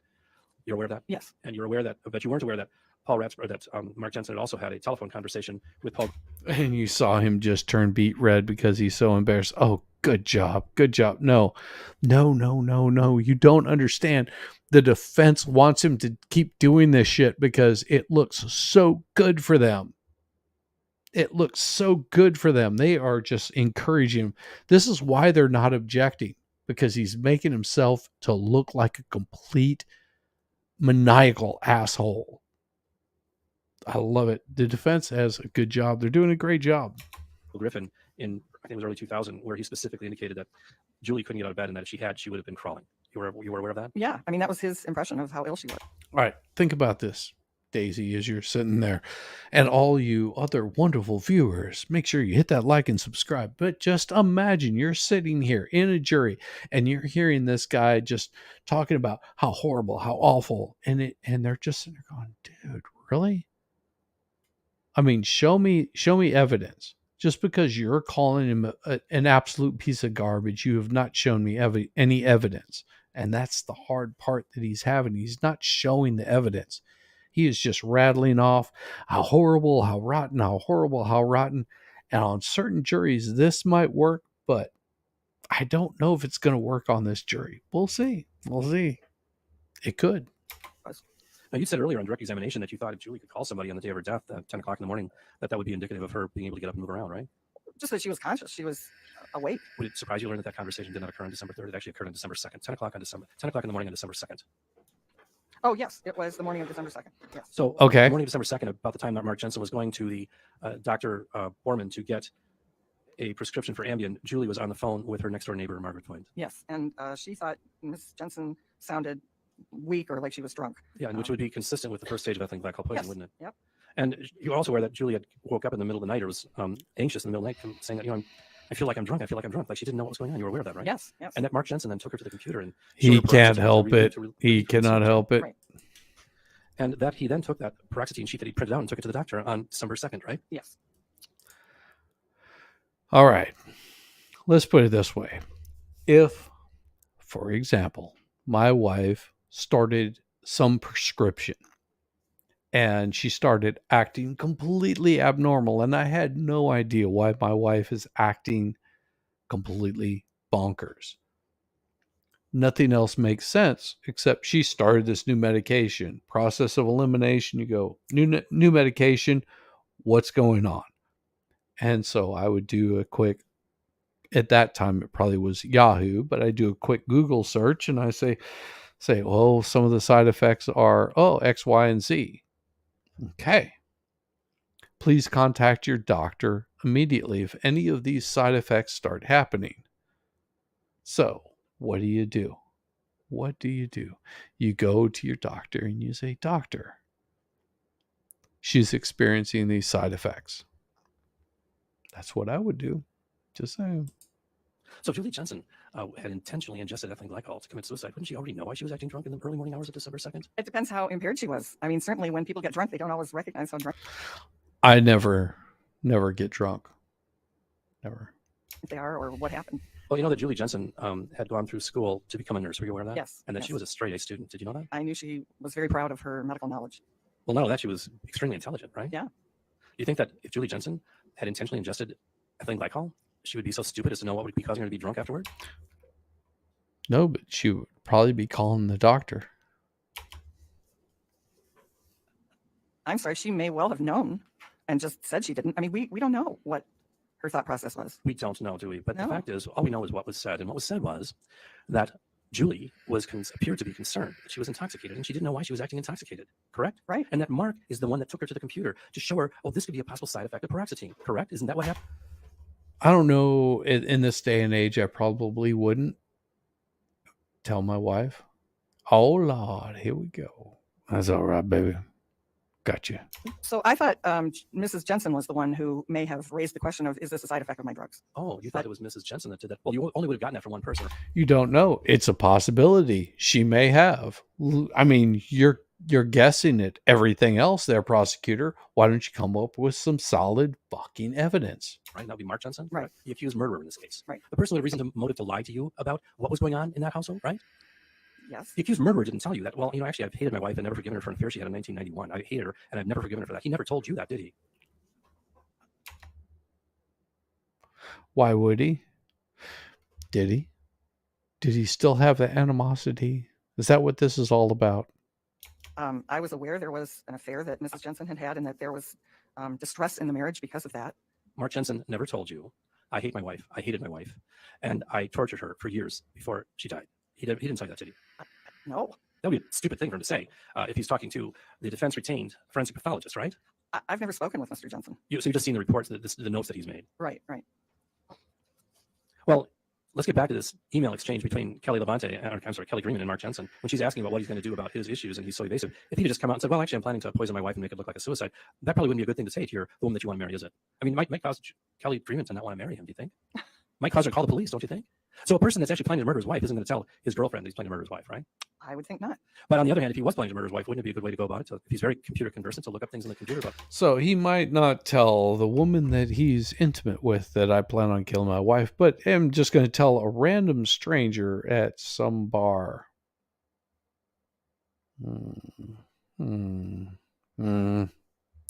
Sorry, prosecutor, you're not making a good case. Gee, how can I kill my wife and make it look like a suicide? Wouldn't that be a good thing for a murderer to do who knows about computers? Sure. And there's evidence in this record that that's exactly what somebody did. Somebody looked up on the computer how to murder somebody without getting caught, without Object to this. Without there being evidence of what caused it, right? Right.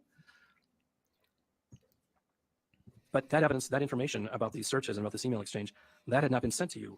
I was aware of the searches. But not the email communications between Kelly Levante and Kelly Greenman and Mark Jensen. I was aware there were email exchanges at this moment. I don't remember the exact what I knew when. And the testimony they sent you, they didn't send you the testimony of Dave Nearing or Sharon Nearing? That name does not ring a bell at the moment. You can look through your list, Doctor. It's not in my list, I don't believe. Now, were you aware that from some source or another that Mark Jensen told the police he told the police that he went to the office on the morning of December. He left around 11 o'clock in the morning on December 3rd and went to the office and came back around 3 o'clock or 3:30 in the afternoon after he picked up the boys to find Julie dead. Were you aware of that scenario? Yes, yes. But you're not aware of the testimony of Dave Nearing, Marion Passetti, and Meredith Perez, who all work in his office, and who all said he didn't show up on December 3rd. And my understanding is they weren't asked that until many years later. Yeah. So again, let's go Yeah, bias. This whole thing so is bias. I just asked you a how simple do they question, which is know? that Dave Nearing, Marion Passetti, and Meredith Perez all testified under oath in front of this hearing and at the last hearing that Mark Jensen did not come to work on December 3rd, 1998. Correct? Well, yes. That's what they testified to. Correct? Yes. And I just heard a talk on memory, and that's why I'm being so cagey about memory, because it turns out what we think we remember is not always accurate. So I'm trying to couch all of my expressions in to the best of my memory. But well, the longer you go before you're asked a question about what happened on a certain time, the more questions there are. Oh. Oh. That shut him down quick. Oh. Oh. Do you remember where you were when you heard about the World Trade Center on September 11th, 2001? I do. Where were you? I was at a staff meeting at a hospital in Minnesota. Because September 11th happens to be the day after my birthday. And I had to work that particular day. I can tell you exactly where I was on September 11th. I woke up listening to the morning guys here in Atlanta, Georgia. Morning guys had, this morning talk show, the Howard Stern kind of stuff where you just like, yeah, that's funny. Ha ha ha, whatever. And then of course they throw in the weather and all this kind of stuff. So I wake up and I hear on my clock radio. Yes. It was before I actually had a cell phone that had an alarm on it. I wake up to this, what I think is a bunch of comedians making a joke of, oh, did you see that? The plane hit a building. I'm like, oh, plane hit a building. Okay. It's like, oh, that wasn't any plane. It hit the World Trade Center. I'm like, what now? It's like, and they're sitting there going, oh my God, you see this? This is absolutely horrible. We're trying to get some reports on this. And I walk over, grab a remote in the living room, and I'm still like wearing, I was probably wearing some boxers at the time. Turn on the TV, click it on. And about that time, the second plane hits the tower. Do I know where I was? Yes. Can I tell you where I was in 1998? Nope. I can't tell you where I was in 1998 because I was probably either really drunk or getting close to being drunk. Or maybe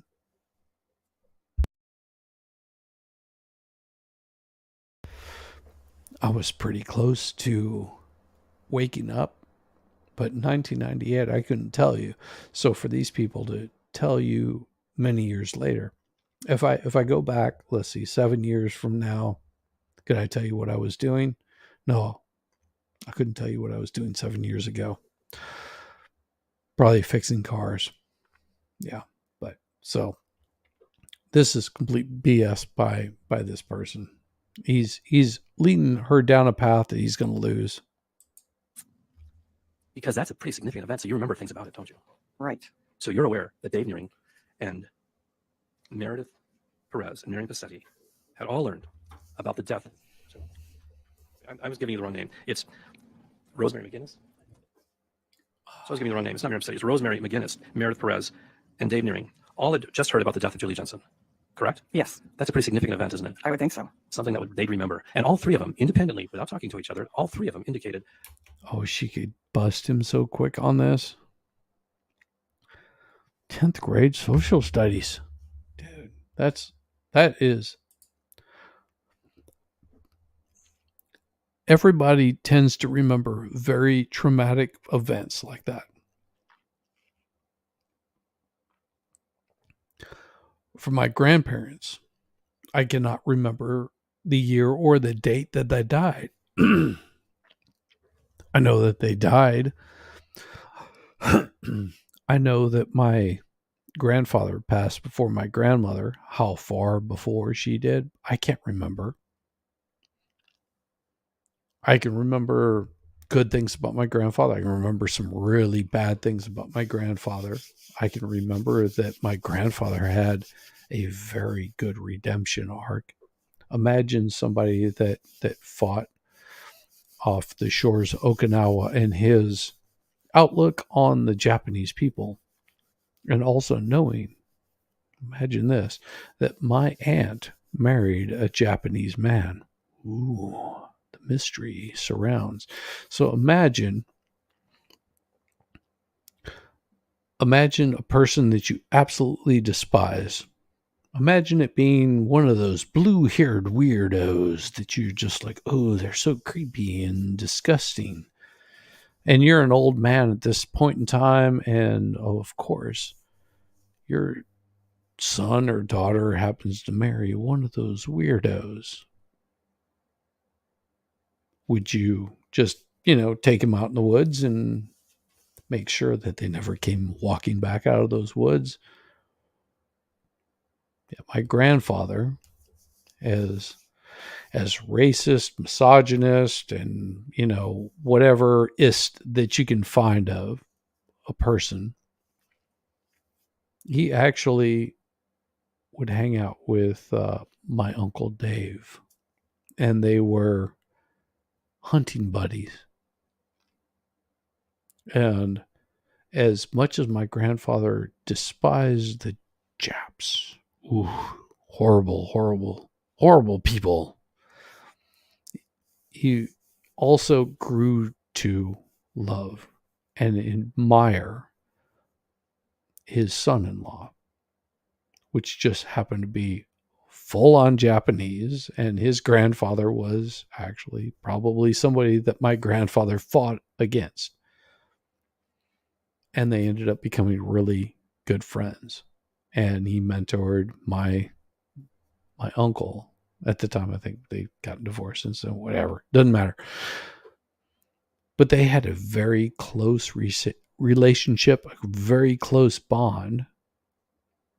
And it had nothing to do with any sort of race or religion. People's minds can change over a period of time, but this little white boy right here, he is so adamant and so screwed in the head that I just want to see him lose. I don't want this Jensen to get off, but this guy is such a prick. I just want to watch him lose. That Mark Jensen did not come to work on December 3rd. Yes. And in fact, Rosemary McGinnis testified that Mark Jensen called her and said he wouldn't be coming into work. And so there is information that would indicate that Mark Jensen did not come into work on December 3rd, 1998, correct? Yes. And that's inconsistent with what Mark Jensen told the police about where he was on December 3rd, 1998 in the afternoon hours, correct? Yes. And you were aware that Julie Jensen had some measure of rigor mortis that had set in by the time that paramedics arrived at 4:32 or 4:30 p.m. on December 3rd, 1998, correct? Yes. So that would indicate that she'd been dead for some period of time. See, he can't say it because he will get in so much trouble. Full-on Japanese named Dave. Yes. Yes, he was actually a prison guard in Indiana.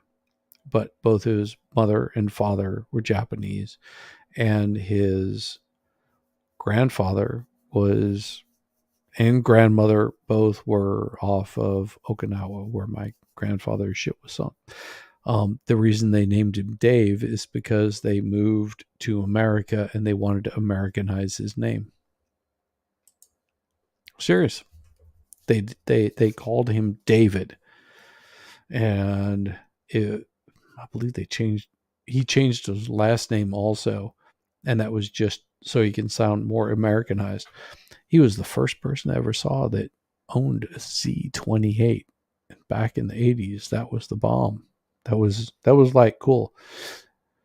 Yeah, he was into the Black Power fist, and yeah, it's quite weird time, but you'll understand when you get older. You'll see some really, really weird shit and things that people did whenever they were younger, and you'll go, man, it was really stupid. No different than me piercing my septum. No different than me having piercings up and down my ears. It's no different than that. It's just like, yeah, I did some crazy shit. I had a mohawk. Yeah, my hair was purple. It's been blue. It's been blonde. It's been orange. It's been all different kinds. Well, the blonde never happened. It ended up turning orange. Just saying. As you're young and stupid, there's a lot of things that you do and say and see that as you get older, you tend to regret. And I think that's what disturbs me most about these children that are going through these slight transitions in life that might be completely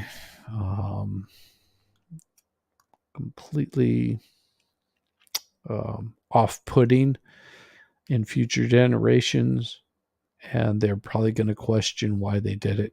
I'm a little bit concerned for these children, and that's how I look at them, as children, because most of them are old enough to be my children, to see them doing harmful things to their body, to know that this is an irreversible thing. Now, my septum, although I can probably still stick a ring through it, I don't do it. But they did something even more altering that cannot be reversed. They've done something to their body that cannot be reversed. And I fear for later on down the road how they're going to react to that. That's a scary thing. That's the scary thing. How are they going to react to that kind of mutilation that someone allowed to happen? I don't know. Before 4:32, 4:33 p.m. Correct? Yes, at least a couple hours. At least a couple hours. So she had died no later than 2:30 p.m. on December 3rd, 1998, by your calculations, correct? Oh, when I say a couple hours, I do not mean Yeah. 2.0 hours. I mean, I wish we could, but What could it have been, 1 hour?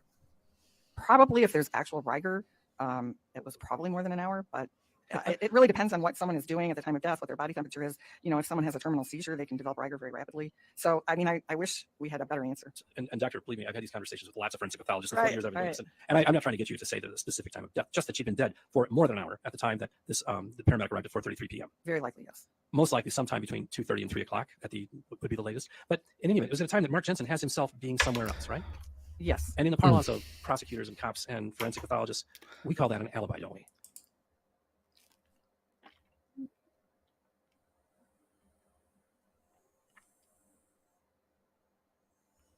I'm a little confused. Oh, I see. Yes, I see what you're saying. Yeah. And the problem is that Mark Jensen's alibi is contradictory. No, she does not see what he's saying, but she should completely disagree with it. Act stupid whenever he acts like an ass like this. You dumb witness. By 3 witnesses who would have been where he says he was, correct? Yes. But you can understand why Mark Jensen would, if in fact Mark Jensen rolled Julie on her side, sat on her chest, shoved her face in a pillow, and killed her somewhere around 2:30 or 3 o'clock in the afternoon, you can understand why he'd want to put himself someplace else at that time, right? Sure. So wait, let me get this right. He goes home, he kills her, he goes picks up his boys, and then comes back, then calls the cop. It just seems like a lot of work. Just to X someone out.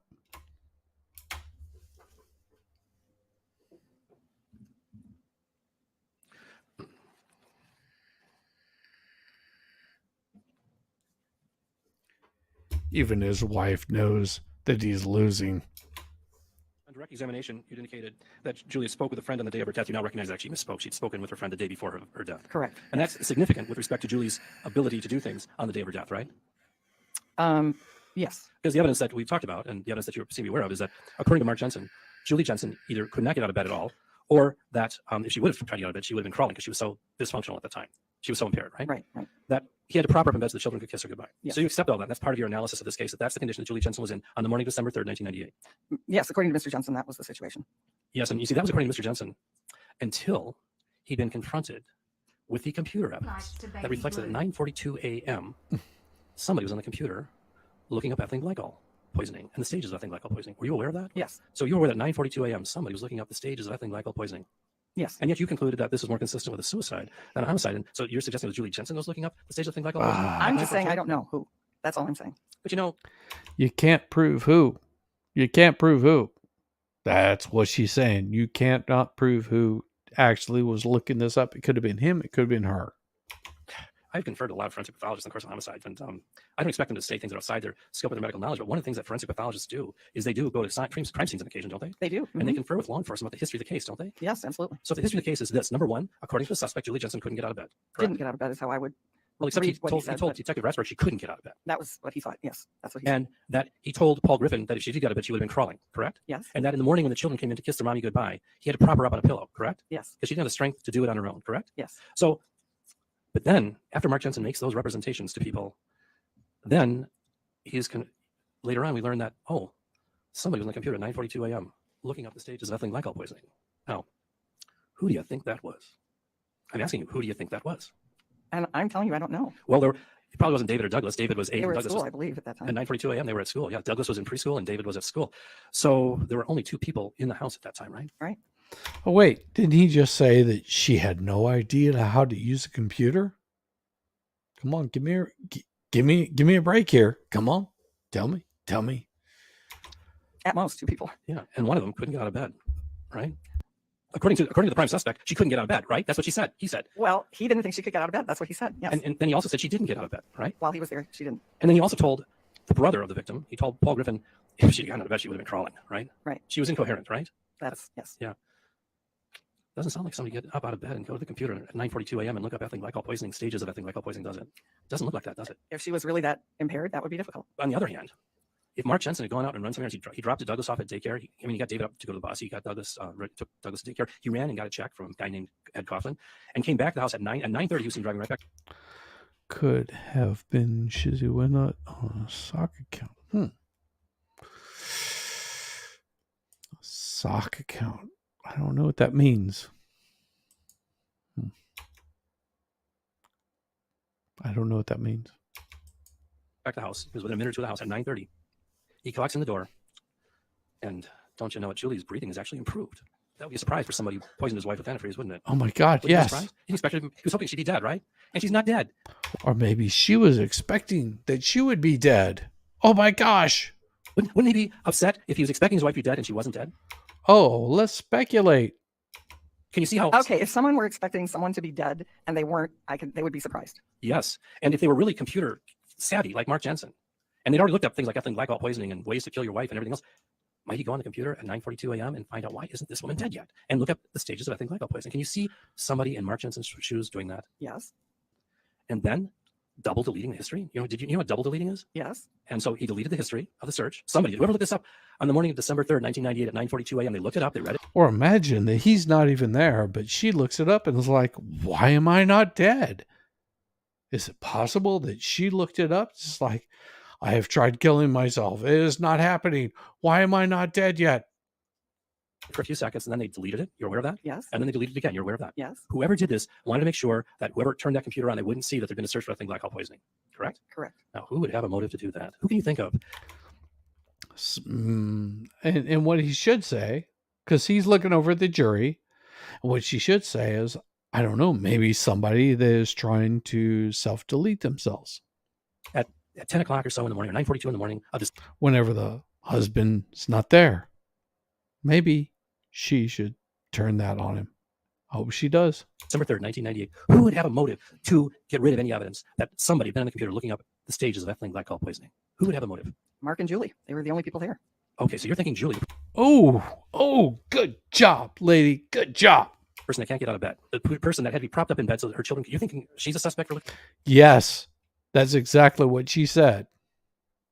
this stuff up? I'm telling you, I don't know who looked on the computer. Yeah, but let's get back to this issue of cognitive bias or just bias. I mean, well, you talked about what you're getting. He is not getting what he wants out of this, and he shouldn't. Screw this little. I don't want to say little. He probably weighs more than me and is about 20 inches shorter than me.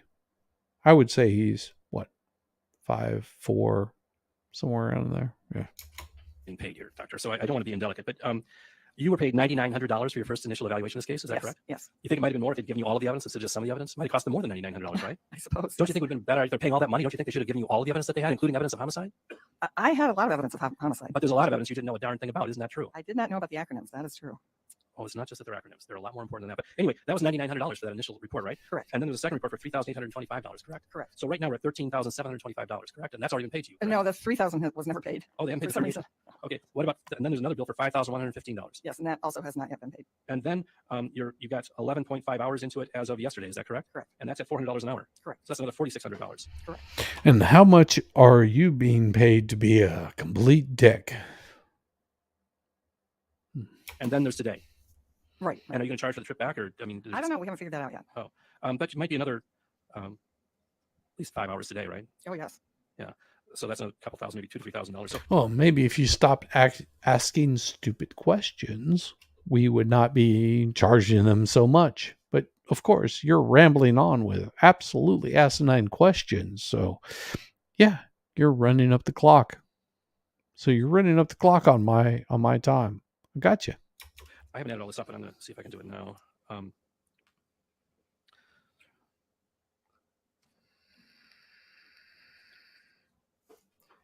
1 + 1 = 5. Carry the 2 and So it's $1,440 as of yesterday. Wow. That's what you've either been paid or that you're going to get paid when you're done. I mean, as of yesterday, and then that's on top of today. Okay. So don't you think if they're going to pay that kind of money for an expert, they should at least give the expert all the information? I'm not sure what more I would have learned, but you know, I thought I had enough information to sort of address the questions that were asked me.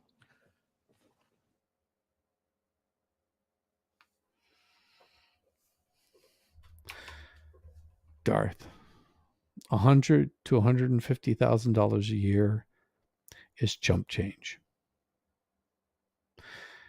If your business is good enough and you've got the skills, the sky is the limit on the amount of money that you can make. Like I said, in 1987, I made about 70 grand. In the year 1990, I made $120,000.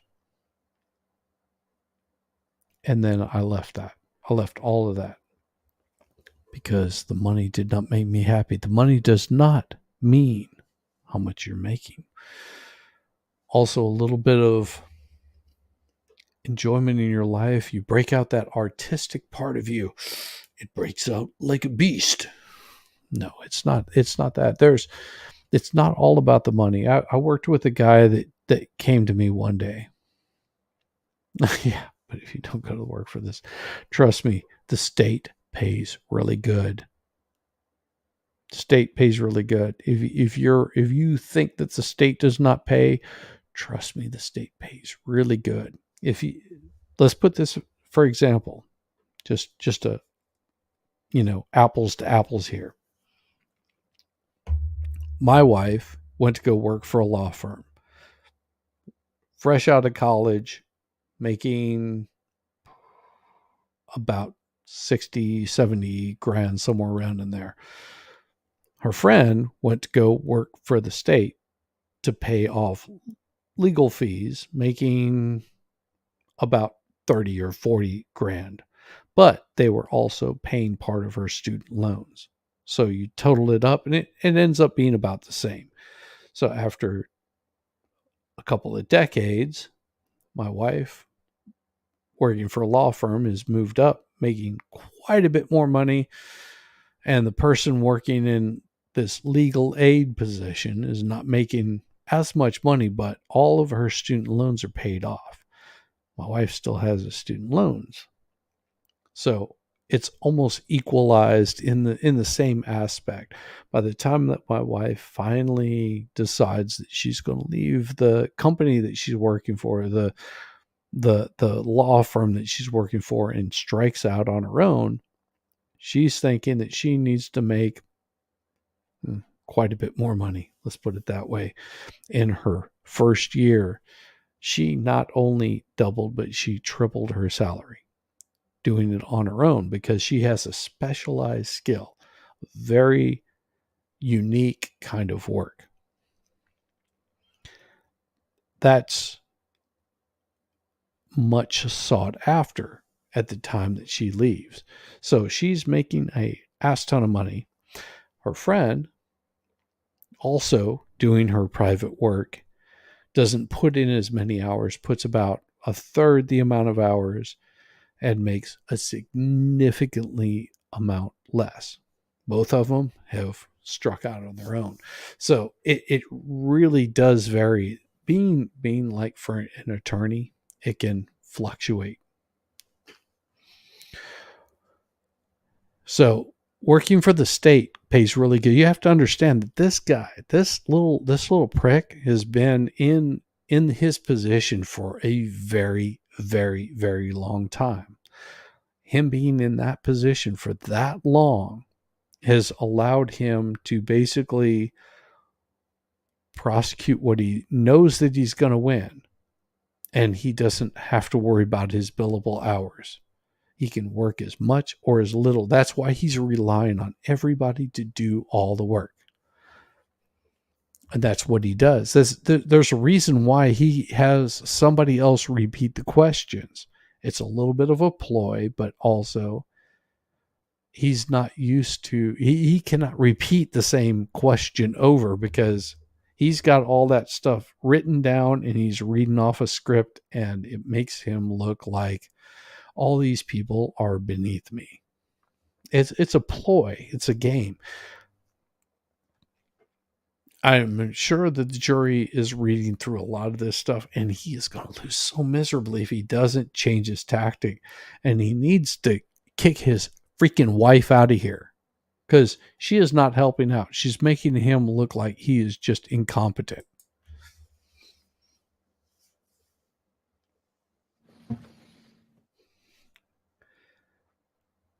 She is making him look. I was conferring with my counsel about something. I always forget things, so they remind me.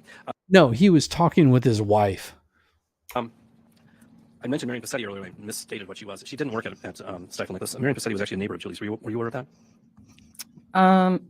The neighbor I don't know. Apparently, you weren't, asshole. I knew about were the Voights. I think that's there. Oh, well, there are a lot more neighbors. So you weren't aware Of course, the yeah. Ashleys or the Forwalds and the Passettis. So were you aware that that Julie Jensen called Marion Passetti on the morning of December 1st, 1998? Were you aware of that? I don't think so. Were you aware that Marion Passetti had previously spoken with Julie about how she gets her garden started in the dead of winter? Did you know that? No, I didn't know that. Well, Julie, did you know that Julie was an avid gardener? That does ring a bell. She loved her garden. I mean, she loved her children most of all, but she loved gardening. Were you aware of that? Oh, so now he's saying that she was not gardening in December in Wisconsin.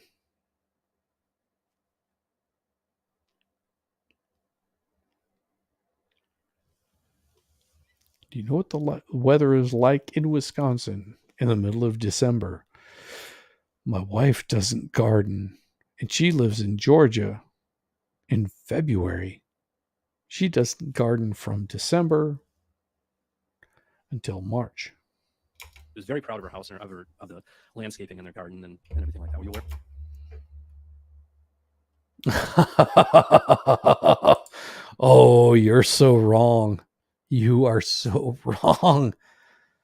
Dude, this guy makes a ass ton of money. Trust me. It's not just about him being in this position. It's all of the other little perks that he gets on top of that. There is so many perks he gets for working for the state. The amount of little extra things that aren't quite reported that he gets is unreal. Trust me, this guy is making an ass ton of money. Oh, yeah. Yeah. Aware of that? Not to that level of detail, probably. Yes, Wisconsin Were you is aware that on cold. the morning of December 1st, 1998, Julie Jensen called Marion Passetti?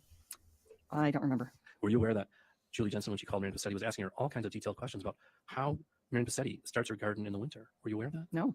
And were you aware that Marion Passetti said this conversation lasted like 20 minutes or more? Were you aware of that? No. And it was Marion Passetti giving Julie detailed instructions about where to get the seeds, what kind of pots to use, what kind of lighting device to use in order to start your seeds in the winter so that in the early spring you can put them out in your garden. Were you aware of that? No. Well, Julie spent a lot of time on the morning of December 1st talking to Marion Passetti about her garden for the following spring. Were you aware of that? No. It was actually 11:30 in the morning that she called Marion Passetti. See, it takes a village with me. So it was 11:30 in the morning that Julie Jensen. Oh, it was 11:30 in the morning. It was the date was November 30th. It wasn't December 1st. It was the date was November 30th that Julie Jensen called Marion. Well, let's Passetti, put it spoke this to her way: you're about giving what she needs to do to start a winter garden so that she could put her vegetables out early in the spring. So tell me this: is that my wife does this every year. So if she was an avid gardener, she wouldn't be asking somebody else. My wife is an avid gardener, but she doesn't ask anybody else when she needs to put her stuff out. Just a thought. consistent with somebody planning a suicide to call up a neighbor and talk about getting detailed instructions about planting a spring garden? Do you think that? Oh gosh, all the suicides I've investigated, I can tell you it's such a common story that families or friends say, but we were just planning a trip, or but they were talking about the future. I mean, I would. You don't touch the secrets, I have seen too much to attach significance to future planning. She is so right. One of my first acquaintances that I met in New Mexico whenever I first moved there, his father, which had completely planned their summer vacation to travel to, God, I don't remember where it was off the top of my head, but they were supposed to be making this really nice large trip. Whenever his family went to church that Sunday morning, he said, I'm just not feeling up for it. Went into the back room and put a shotgun in his mouth. That Sunday morning. After he just made plans for the whole family to do things. Why he did it, nobody knows. He didn't leave any sort of note, didn't leave any sort of anything. Why people do this, nobody knows. Nobody knows, and that's exactly what she's going to say is people make plans, but something shuts it down and they don't do it. Why? Nobody knows. It's horrible. And I think also it was before she saw Dr. Borman, and that may have been kind of a tipping point for her. You know, there's all kinds of things that Julie did not tell Dr. Borman. We've already established that, right? Yes, yes. And, you know, Julie was very distressed and very, very upset at the time she saw Dr. Borman. Very, yes. And we now know some things that she was upset about that she didn't tell Dr. Borman, right? She was upset that her husband was either planting evidence to make her think that he was going to kill her, or that he was actually planning to kill her. That's what she was concerned about when she talked to Mr. Voigt, correct? Correct. And that's what she was concerned about when she talked to Teresa DeFazio, correct? Correct. But she didn't say that to Dr. Borman. She did not. And Dr. Borman is a person that's more likely to perhaps contact the authorities if he thinks one of his patients, Mark Jensen, is going to kill another one of his patients, is Julie Jensen, right? I would think so. Were you aware that Dr. Borman also treated Mark Jensen? Yes.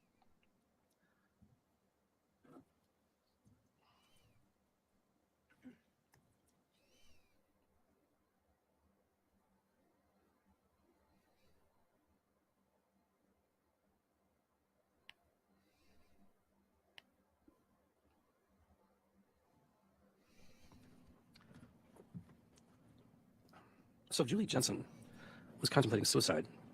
Why would she complain to her neighbor about her husband trying to kill her? Throw off the trail? I don't know. You tell me. Why would you?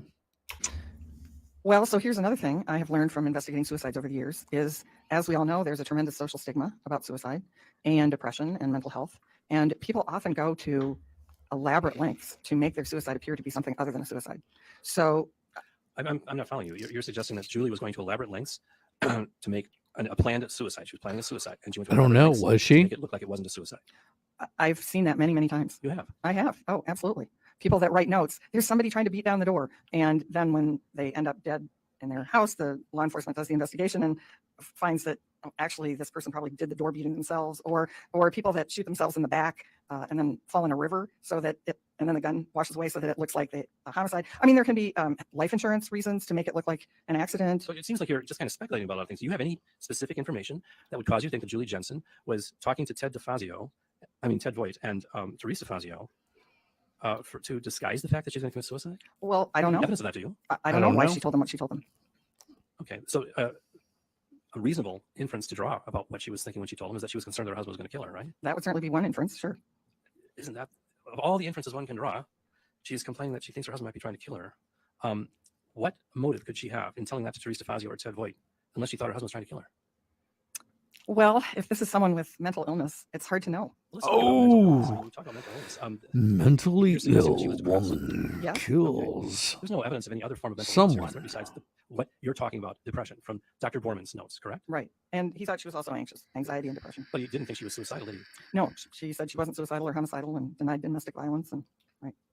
Now, you also know that Julie talked to the defendant's sister, Laura Coster, right? Yes. And she showed Laura Coster the list of these things that were found on a Post-it note on Mark Jensen's day planner, correct? Correct. And she expressed her concern to Laura Coster, the defendant's brother. But also, Laura Coster was Julie Jensen's best friend. You were aware of that, right? Yes. So Julie Jensen was telling her best friend, Laura Coster, that she was concerned that Mark Jensen might be trying to kill her or make her look or leaving evidence around to make it look like he was planning to kill her so she'd do something stupid and he could take her children away. You were aware of that conversation, right? Yes. Were you aware that Laura Coster said, well, I lived with him for 18 years. You have no idea what he's capable of? Yes. So with all of that, you still think there's some other ulterior motive that Julie had for telling Teresa DeFazio, Ted Voigt, and Mark's own brother or sister that she thought Mark might be trying You to kill her. tell me. There's the most reasonable inference to draw from that is that Julie Jensen was afraid that Mark Jensen was going to kill her. Isn't that the most reasonable inference to draw?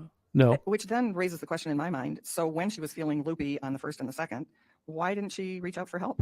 I mean, that to me is sort of, if she at that point were suspicious of him, would she really drink anything he gave her? Well, but let's remember, she'd gone to see the doctor. She'd gone to see Dr. Borman. He prescribed Paxil for her, didn't he?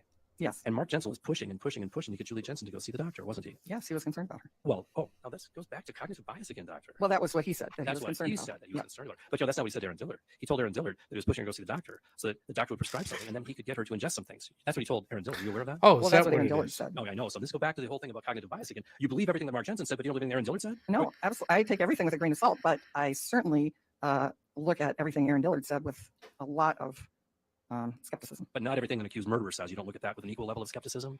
Well, to the extent that it doesn't fit the evidence, then yes, I would look at it with skepticism. So with Aaron Dillard, even if it fits the evidence, you'd look at it with skepticism?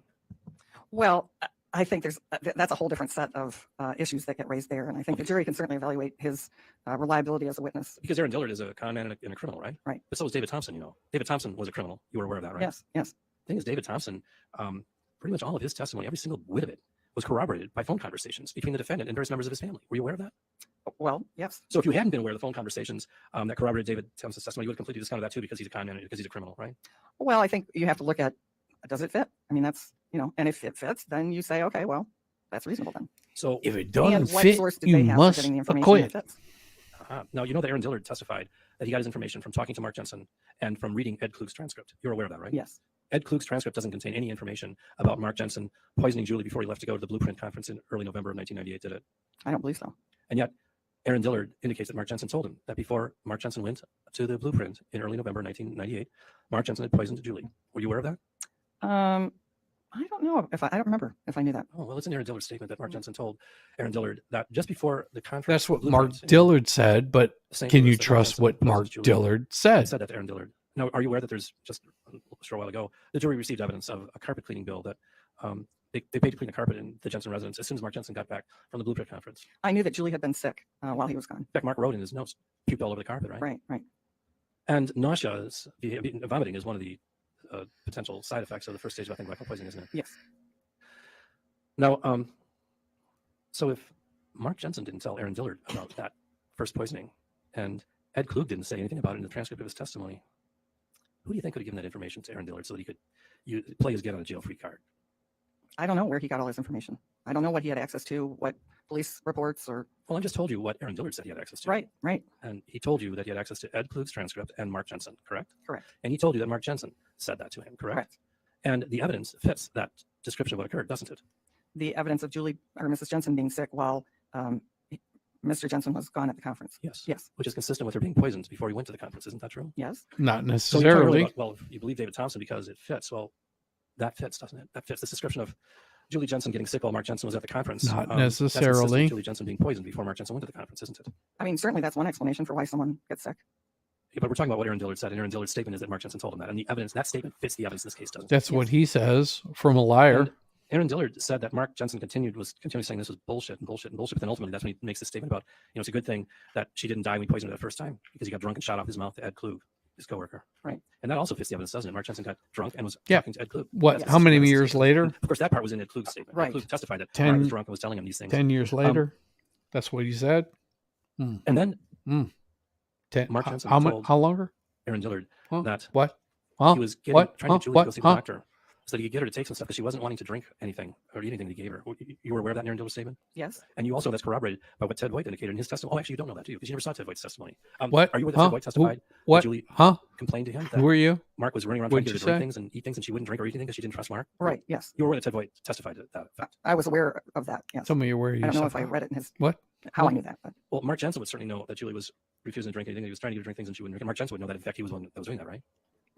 if that's what happened, And then if Aaron Dillard puts that in his statement, Aaron Dillard would know it because Mark Jensen told him, right? that would be one way. Yes. But Aaron Dillard didn't talk to Ted White, did he? He didn't talk to him, I'm sure. So there's no other source that could possibly, that you're aware of, that you were made aware of, that where Ted White could get the information that Mark was chasing Julie and trying to drink things. If Mark Jensen hadn't told Aaron Dillard that, you don't have any knowledge of where else Aaron Dillard could have gotten that information. Was it, you just said it was in the transcript from Ted White's testimony? Yes. Well, no, I didn't say that. Yes, you did. This was, this testimony from Ted White came in after Mark Jensen had made a statement to Aaron Dillard.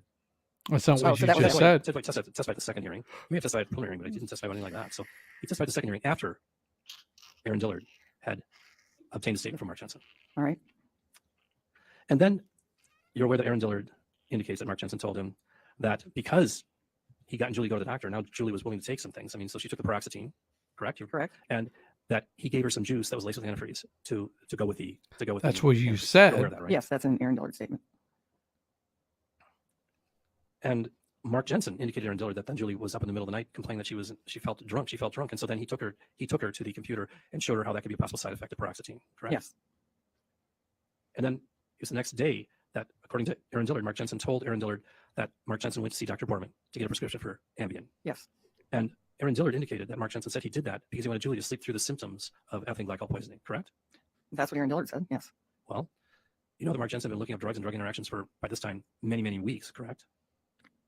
At his work computer is what you said. At his work computer and at his, well, you saw he was looking at poisons and things like that in his home computer, correct? I think we've had this conversation. I know, I'm going through Aaron Dillard's testimony because, his statement, because you indicated that David Thompson's statement is believable because it's so clearly corroborated by these phone conversations. What I'm trying to get you to recognize or acknowledge is that Aaron Dillard's statement was also very distinctly corroborated by the evidence. You don't have to acknowledge anything this fucker says. You don't. I can acknowledge that what you're saying could be true. It fits the evidence. Evidence that Aaron Dillard could have gotten from Mark Jensen, correct? Could have. Yes. Or could have gotten from some other source. But the only source that Aaron Dillard said, Say it correctly. Could have. I mean, I could have gotten it from you. Are you saying that I suspect you as the killer? saw was Ed Klug's testimony, correct? So that's the question of what other source might he have had access to? I mean, that's my question. I don't have an answer. Well, Ted Voigt's testimony that this jury heard was from the second hearing that came after Aaron Dillard's conversation with Mark Jensen. You're aware of that? Yes.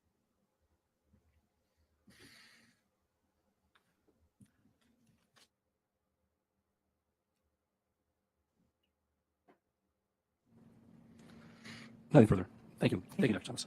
Yeah, probably good freaking idea. He was I would running move out the exhibits, clock. I think is it 118, 119 that's in front of you, Doctor? And I don't have any redirect. No objection to those exhibits being marked being received in evidence, Your Honor. We have all the exhibits. I'm glad you admitted that, Mr. I do. Jensen. I'm also making sure that it's the right thumb drive I'm putting back in, or zip drive. We'll make sure we have it before we break. Yep, they're breaking.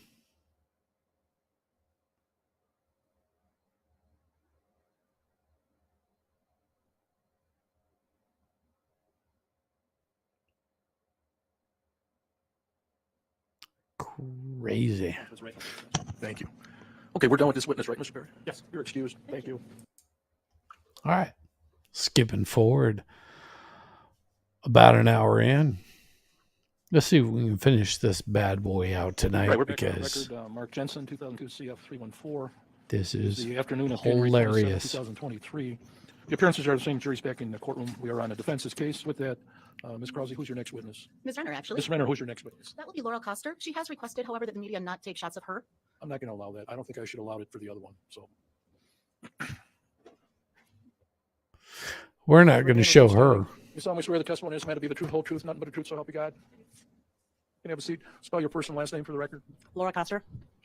And can you spell that for us, Ms. Coster? Yep, Laurakoster. And Ms. Coster, I'd like to start out by having you introduce yourself a little bit to the jury. Where are you from? I'm from here, Kenosha. From Kenosha Lifelong? Yes. And are you familiar with Mark Jensen? Yes, I am. How are you familiar with him? He's my brother. And were you familiar with Julie Jensen? Yes, I was. Who was Julie Jensen to you? She was my sister-in-law and my best friend. So you said you're Mark's sister. Do you have any other siblings besides Mark Jensen? No, just Mark. And are you older or younger than? Younger than Mark.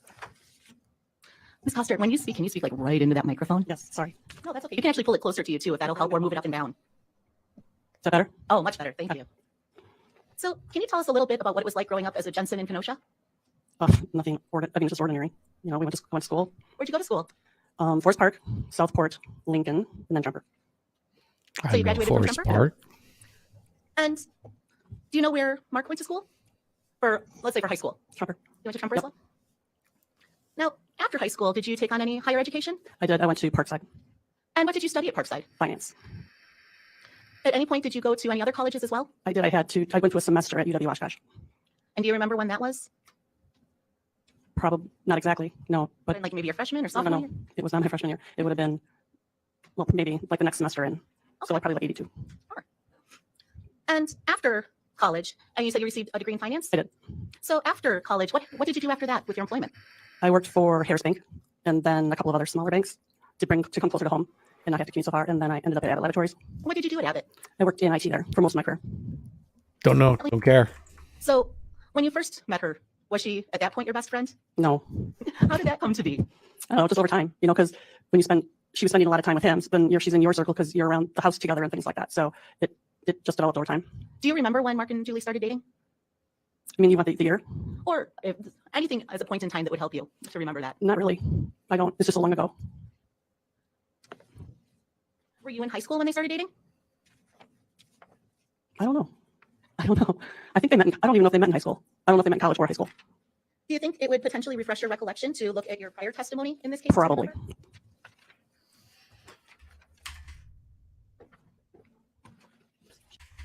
Which was apparently right after high school or in high school.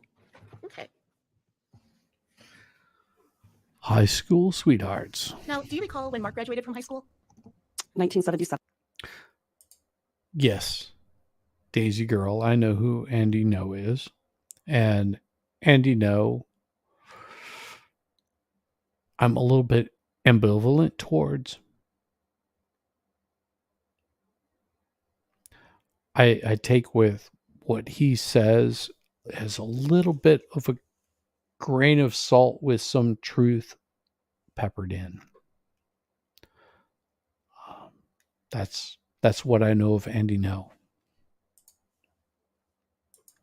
7. And what did he do after high school? He went to college, and then he started starting businesses like painting and things like that. Painting's the one I remember.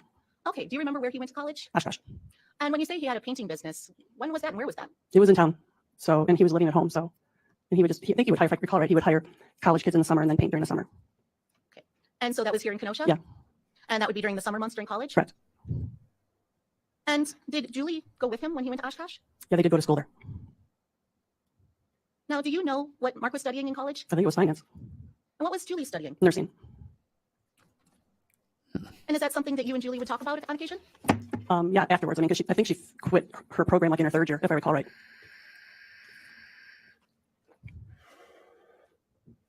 Now, Ms. Coster, I'm going to show you what's marked as Exhibit 97. Okay. Have you ever seen that document before? No, Can you tell what it is? it's a transcript with grades. And whose transcript is that? Julie's.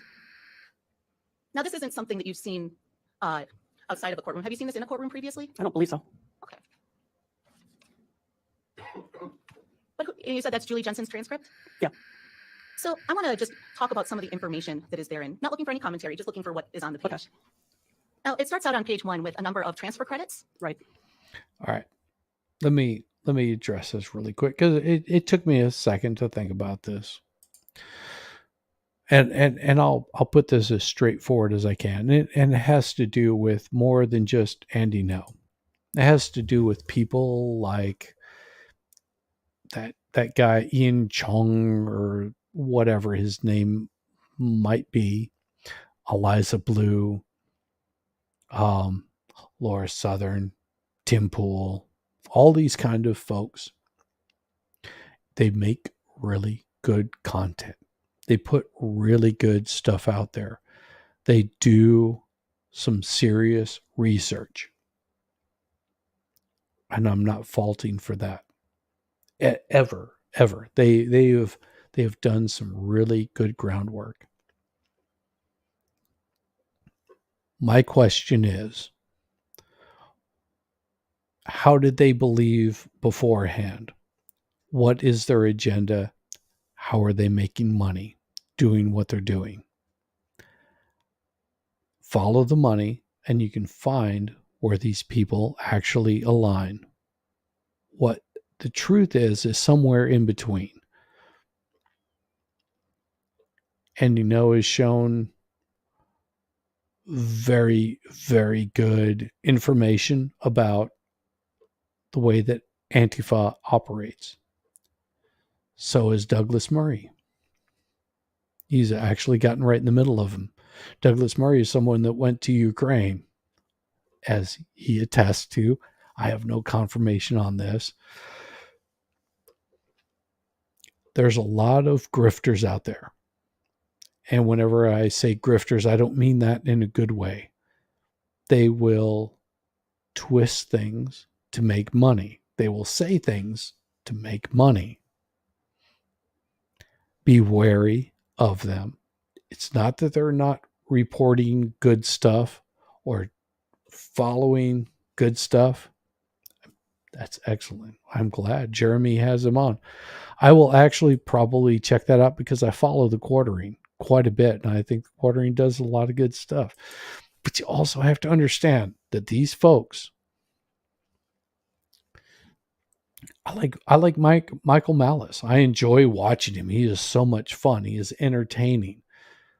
But you also have to understand that they do this kind of stuff to make money. They are here to make money. Whenever I get on a stream, I go on Mighty Meats, Cool Frogs. It is to help to boost people to come to my channel.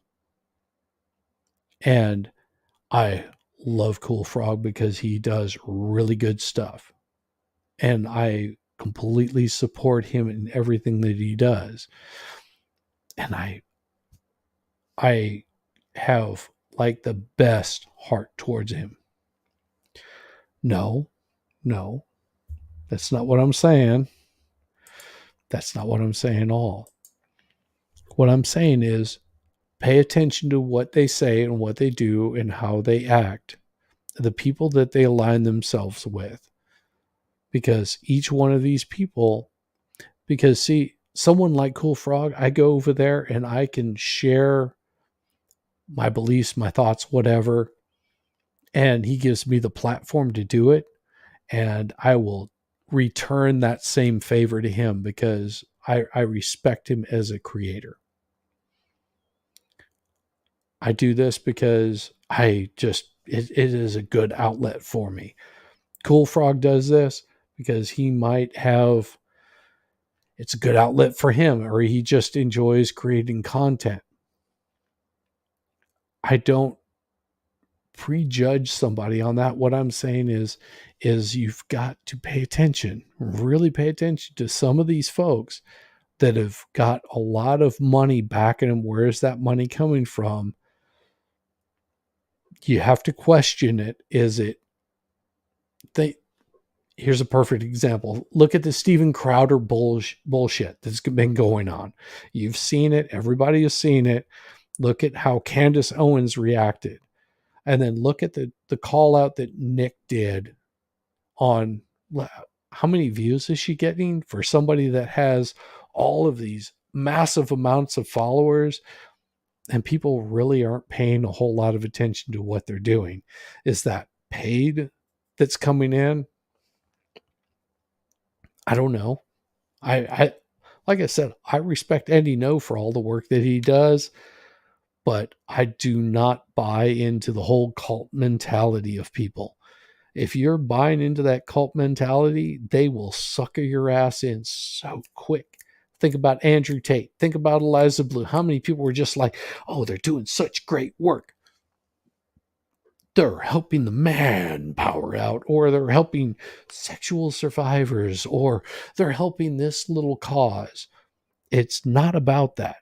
And I do not believe that people like, for example, Darth Hideous. I don't see him as one of those people that actually like jumps on the little latest bandwagon. He'll make fun of people because that's what Darth Hideous does. He makes fun of people just like I do. No different than Legal Vices or Legal Mindset. They're going to make fun of people. But look at what they're actually doing. If you look at people like, look at Legal Vices, for example. How many people has he had come on his show? And that's to help promote his show, build his platform, and have some fun doing it. But he has other things that he does outside of this. He actually has a career. He does YouTube because it's a release. It's an enjoyment that he gets towards everything that he does. I have more respect for him. I have respect for people like me that's just like, look at this bullshit that I pulled up on the internet. He's not trying to sell himself out as anybody. He is not promoting himself as anybody. He's promoting himself as like, I do this stuff and enjoy it if you do. Cool Frog, same way. I do this stuff because this is what I enjoy doing. And I think that we should, as creators, be able to promote other creators to make it much better. That's the point of all of this. Everybody is out there, you know, if you're out there stabbing people in the back, oh, the left is so horrible. Oh, the right is so horrible. Fuck those people. Because they are going to do nothing but drag you down their line of bullshit. They're nothing different than a bunch of flat earthers that are saying, oh, the earth is flat, just to be fucking different. And if you're following those people for that reason, because you like that drama, have fun. That's not what I'm about. That's not what a lot of these content creators are about. I mean, that's, I think, like I said, I enjoy what Andy Knows put out. He's put out some great information, but don't fall down that path of thinking that they're be all end all, because you will be sadly disappointed whenever it all turns around on them. Yeah, Frog is awesome. I mean, Frog is awesome. You got people like Frog. Look at Aussie Overlord. I mean, he's in Australia and he can read the bullshit that goes on in the United States so much faster than even people that live in the United States. You know, as much as I enjoy Drex, he's got a little bit of a grift going on. And if you met him in person, as much as you might think he's misogynistic and blah, blah, blah, blah, blah, if you met him in person, you'd realize that he is just like every other human being on this planet, with his flaws, with his good points. And I enjoy Drex. I've been on Drex's show before. Drex is so much fun and he's so entertaining. Nick is an absolute blast. But are they the be all end all, you know, MGTOW, all that stuff? Dude, I've been married for over 15 years. I think I'm going on close to 18. It might be closer to 20. I don't know. But one thing I do know is my wife makes a hell of a lot more money than I do. And the only reason is because she ended up going to college and I never did. Does that make me some sort of cuck or beta or some shit like that? Okay, fuck you. I don't care. The relationship with my wife is really good. We enjoy each other.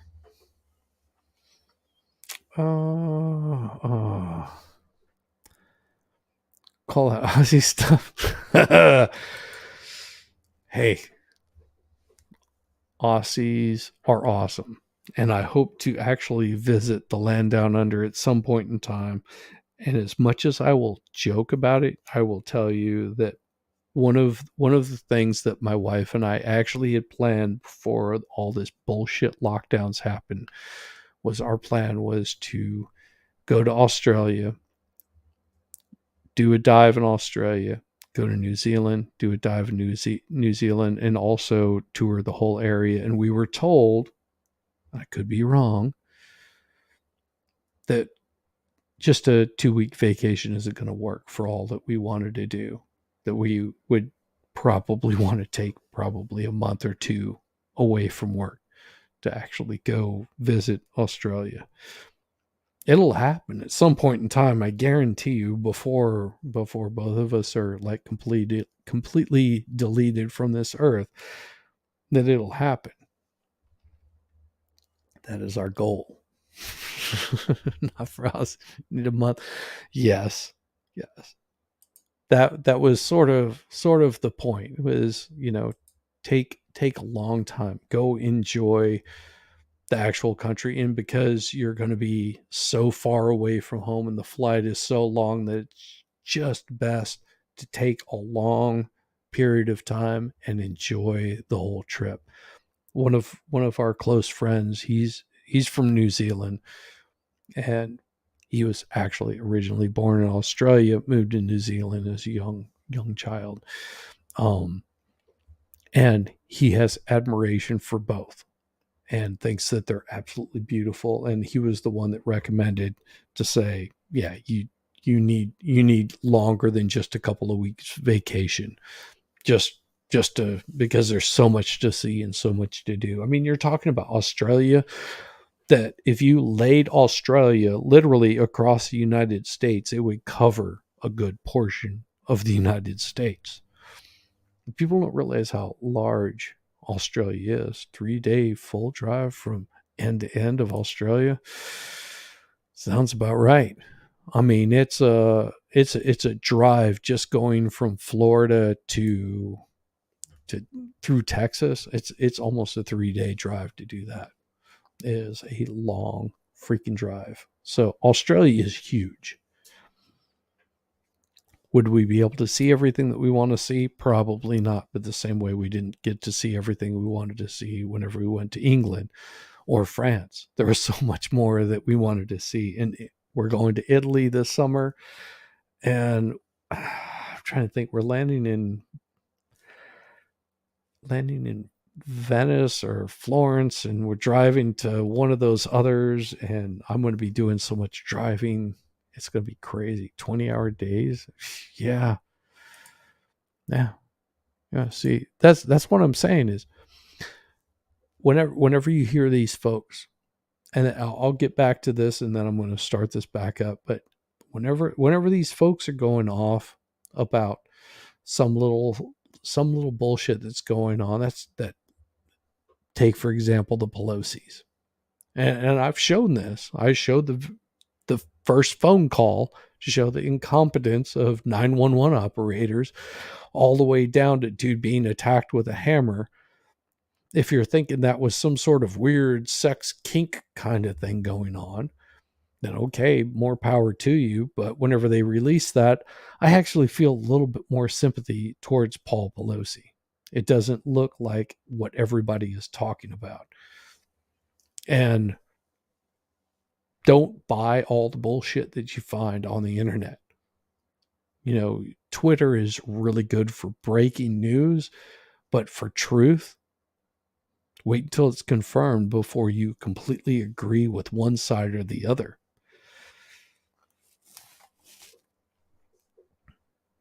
I mean, it's great for memes. It's great for fun. Look at the meme that I created at the very beginning of this. Looks like you got Nancy Pelosi down on her hands and knees groping somebody. That's my screenshot of that. That's an AI created generated thing. It's pretty creepy. But it's half of what you hear is bullshit. Because you're only getting part of the story. Once the whole story comes out, do you really think that all the stuff that you're hearing from the news is true? You know, get the whole story before you buy into the bullshit. That's all I'm saying. And those include classes like biology elect. Do you see that on Yep, there? I do. 62 credits. And what other type of biology classes are listed under the transfer credits? I'm going to object to this line of questioning. I don't think it's relevant. Well, we'll see where they're going. I'll give them a little leeway. There's a general biology and biology elect. And then are there also classes about physiology? Yes. What kind of classes are there for physiology? Human. And any psychology classes? Yeah, there's a couple. What are those? Social in general and genetic. And then moving down on the page, it appears that there's classes that were taken at UW Oshkosh. Yep. And those actually have grades associated with them on that transcript, right? Right, yep. Fair to say the transfer credits didn't have grades? Correct. So I'd like to ask you about her grades in some certain classes. How about let's start out with human anatomy. Can you find that on there? She's got a B. And general organ biochem? A. How about bacteriology? B. Pharmacology? A. Medvac and epid? A. Genetics? A. Now we've also got psychology of abnormal behavior? A.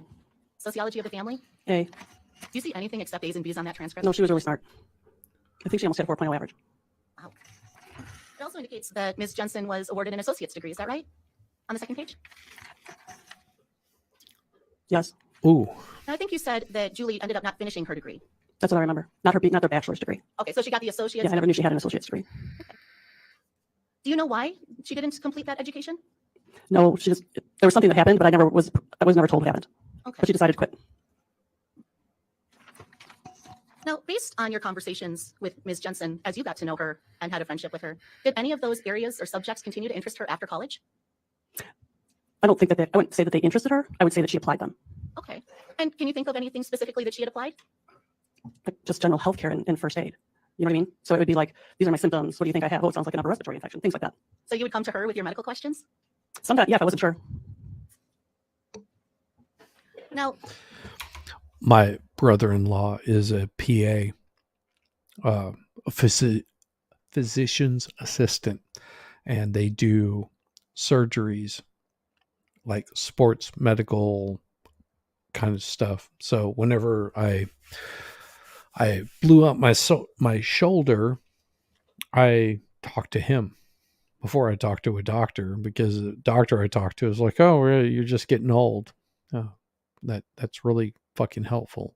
So he gave me some exercises to do, and basically I've torn some ligaments and shit like that that'll probably never be repaired without major surgery. Doctor never told me that. My brother-in-law, which has seen this many times, is like, yeah, well, you need to continue doing these kind of exercises, and it's going to help your shoulder out. So yeah, and he told me without full surgery, it's never going to be repaired. It'll never be good because they're just torn. It's a blown out shoulder. Imagine being a pitcher and throwing your shoulder out. That's basically what I've done. So yeah, I can see where she's asking her sister-in-law medical questions, because she was pretty smart in this kind of field. I understand that Ms. Jensen ended up not finishing her degree. Do you know what she did after leaving school at UW Oshkosh? I do not. Do you know if she ended up coming back to Kenosha? I do not off the top of my head, no. So when was it that you and Julie got close? I don't have a distinct moment where it happened, but I can say it happened at this period of time in our lives. Okay. Where was Julie living when the two of you were close? Yes, I know, Andrea. I will have that damn scar tissue won't help. And at this point in my life, there's not much I'm worried about on that particular thing. I'm sort of over it. Yeah, over it. I think she was until she was leaving home. I don't know where she went in between that. It's like my recollection really starts at the strongest when they got engaged and were starting to plan to get married. Were you a part of the wedding planning? I was. Why were you a part of the wedding planning? Because I was maid of honor. And who Wow. asked you to be maid of honor? She did. How'd that make you feel? Objection, relevance. Sustained. Okay. Now, do you recall when Mark and Julie Jensen got married? The year? Year or the date? What do you recall? April 14th. And I don't know the year off the top of my head. Was there something that happened at the rehearsal dinner that stood out to you? Yeah. Can you tell us about that? Her mom had like a medical episode and had a seizure at the rehearsal dinner. What happened when Julie's mom had the seizure at the rehearsal dinner? Do you recall? Yeah. Julie jumped in and told everybody not to do anything because she would all likelihood because she was seizing and they would likely bite your finger off. And then she said, just let her go. Okay. Was an ambulance called? Yeah. Do you recall if Mark had any reaction at that time to the... I don't recall his reaction. And you just described Julie's reaction. Did she ever talk with you about that episode later in your friendship? No, not really in detail. It was like once it was over, it was just over. Okay. Well, did Julie ever talk with you about mental illness? Yes. What were those conversations about? I'm objecting. I think that this is calling for hearsay. We're getting close, so I'm going to sustain the objection. Your Honor, at this time, I think we should talk about this outside the presence All of right, the jury. folks, you get an early break. Please don't talk about the case. Sorry about that. Let's move this forward a little bit because I'm sure they have things to say outside of the jury. Dealings with her family's mental illness. You want to say anything, Ms. McNeil? So what statute are you relying on for the hearsay exception? Because just saying it's impeachment doesn't make hearsay admissible. So what is the hearsay statute is what I'm wondering that the defense is relying upon. One moment, let me look up at the exact statutes.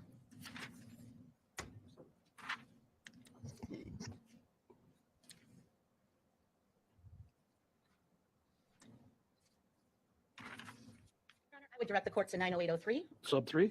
Correct. About then existing mental states. This also is impeachment of Paul Griffin, who indicated that he was not aware of any history of mental illness within the family until the time of the rehearsal dinner.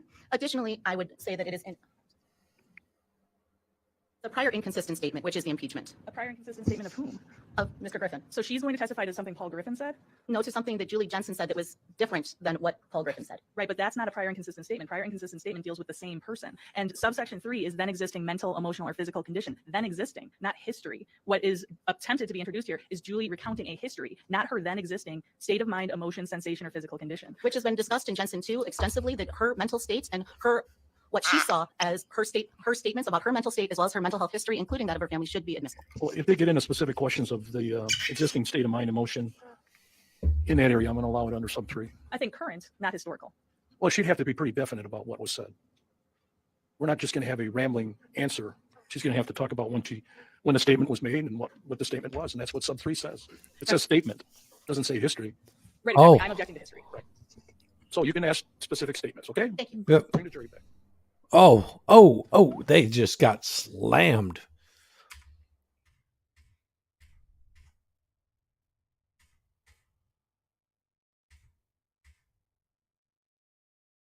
Back on the record, Mark Jensen, the appearances are the same. Jury's back in the courtroom. The witness is still under oath. You can continue, Ms. Renner. Thank you. And let's be a little more specific here. After the rehearsal dinner, did you have any conversations with Julie Jensen about her mother? No. I mean, not in that regard to that incident. Okay. Did you ever find out why there was seizures occurring? I believe it was an alcohol issue. An alcohol issue, what do you mean by that? It was like a withdrawal. Okay. And during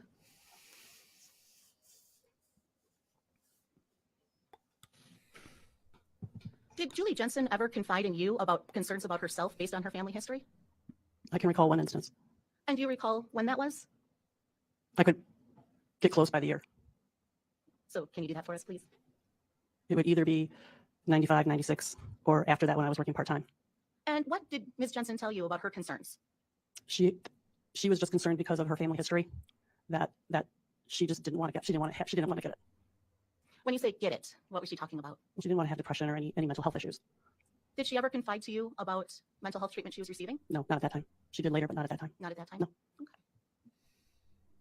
So going back to the 1980s, Okay. could you describe what you saw in Mark and Julie's relationship in the 1980s? Just two people dating, doing normal dating things. Did you spend time with both Julie and Mark during that period? Some, but not a lot. I mean, he was older. So, I mean, they had their own circle of friends. So, I would see them when I was home and they were around, for the most part. Now, did Julie and Mark have a child? Yes. And do you recall when that occurred? Well, they had more than one, but it was 1990. For the first child? Yeah. And what was his name? David. So can you tell me about when you found out that Julie Jensen was pregnant? How'd you find out? I don't remember specifically, but I'm pretty sure she probably told me. What was her reaction to being pregnant? She was very happy. She loved little babies. She loves children, so. And what about Mark? What was his reaction? They were both happy as far as I can recall. And do you remember what year David was born in? 1990. Now, did you ever have occasion to see Julie interact with David when he was young? Yeah. And how would you describe their relationship? It was a good relationship. She was a great mom, and I thought she was a great mom. I learned a lot from her. I think she must have had more experience with children than I did, because I did not have any experience with children. What about Mark? Did you see him with David? Oh, sure, but not as much because he was working. And how would you describe Mark's fathering abilities? Fine. He was there less, obviously, but he was fine at it. All right. Now, when David was born, was Julie still working? I don't think so. Okay. Oh, no, she was. Oh. I think she was. And do you know what she was doing for work? She was working for a stock brokerage firm, I think in Lake Forest. Do you remember her getting any licenses or anything for that job? Yeah, I think she got her Series 7, if I recall right. What's a Series 7? Stock brokerage license. Okay. Did she do any classes or go back to school to do that, to your knowledge? I don't know if she did. I think she might have studied for it on her own. So fair to say that Julie Jensen was a smart person? Yes. Now, I'm going to take you to the 90s now. Okay. And did Julie Jensen have her own vehicle? Yes. And from what you saw, could she come and go from the home as she pleased? Yes. Ooh. Would you describe her as a woman who would act independently, or was she dependent on Mark to tell her what to do? No, she didn't need Mark to tell her what to do. Now, I think you said, or at least alluded to the fact that at some point Julie Were stopped you working. saying all women need? And she did that women to be a tell stay-at-home them mother? what to Yes. do? Were there any other I would hope kids in the not. 90s that you're aware of I that would were hope watched by not. Julie? Douglas came along after 5 years ago or 5 years later, but she watched mine, and then there was some other children in there too that would weave in and out as she was watching them, and then they would drop off and not be watched by her anymore, and then she might pick up another child to take care of. So you had a son. Funny story. My uncle, he pulled me aside and he said, "Let me tell you, my wife does not wear the pants in the family. I wear the pants in the family. But she tells me which ones to fucking wear. Heed my warning." I did. And when did you have your son? In 1991. And what's his name? Drake. Do you remember when you started having Julie care for him? Right when I went back to work. Any idea when that would have been? It would have been it would have been Aprilish of 91. And how often would Drake stay and be cared for by Julie? 5 days a week for 2 to 3 years. And so when Drake was being cared for by Julie, would that be at Julie's home, at your home? Julie's home. And how many times a day then would you see Julie? Twice. Dropping off and picking up.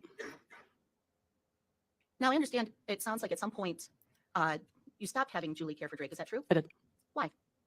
There were, over time, I don't think she was that happy in watching all of those multiple children. So it was just a situation where there was a couple things that had built that I was noticing that I was just watching.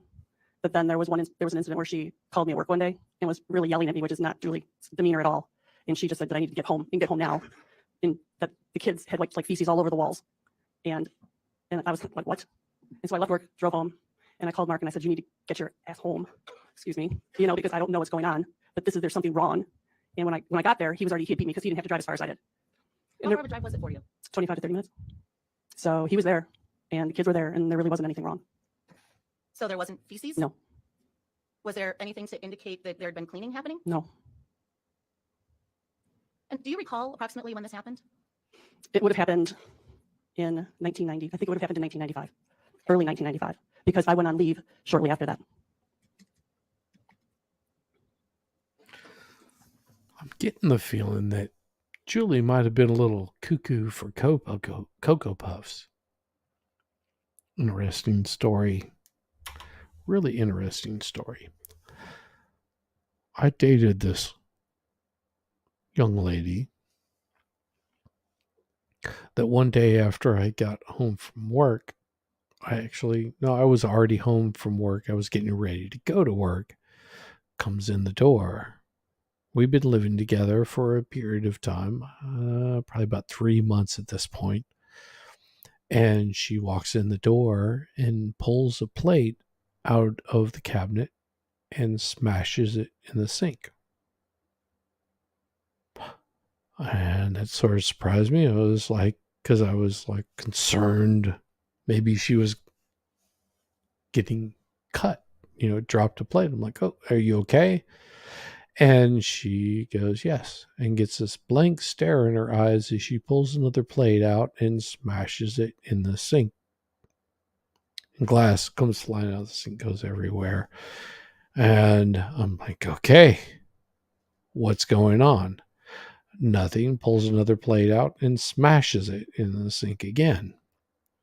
At that point in time, I decided it would be best if I packed all of everything that I owned and left. And that's what I did, because that's crazy. I don't do crazy. That's why I married the woman that I married, because she is not crazy and she doesn't do crazy things. I mean, she's, typical woman crazy. Women can be crazy. Men can be a little bit goofy and stupid and do crazy things.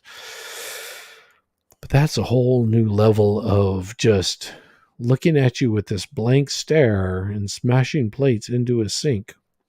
Makes me concerned that there's something not quite right going on here, and I will not be in that situation. She ended up becoming someone well known in the community. Let's put it that way.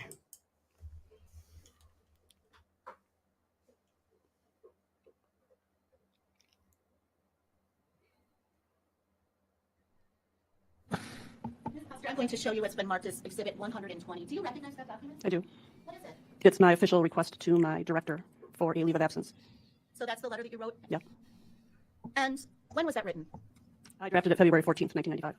And how close to this incident with the feces, no feces was that? I don't remember an exact number of days, but I went home that night and discussed it with my husband.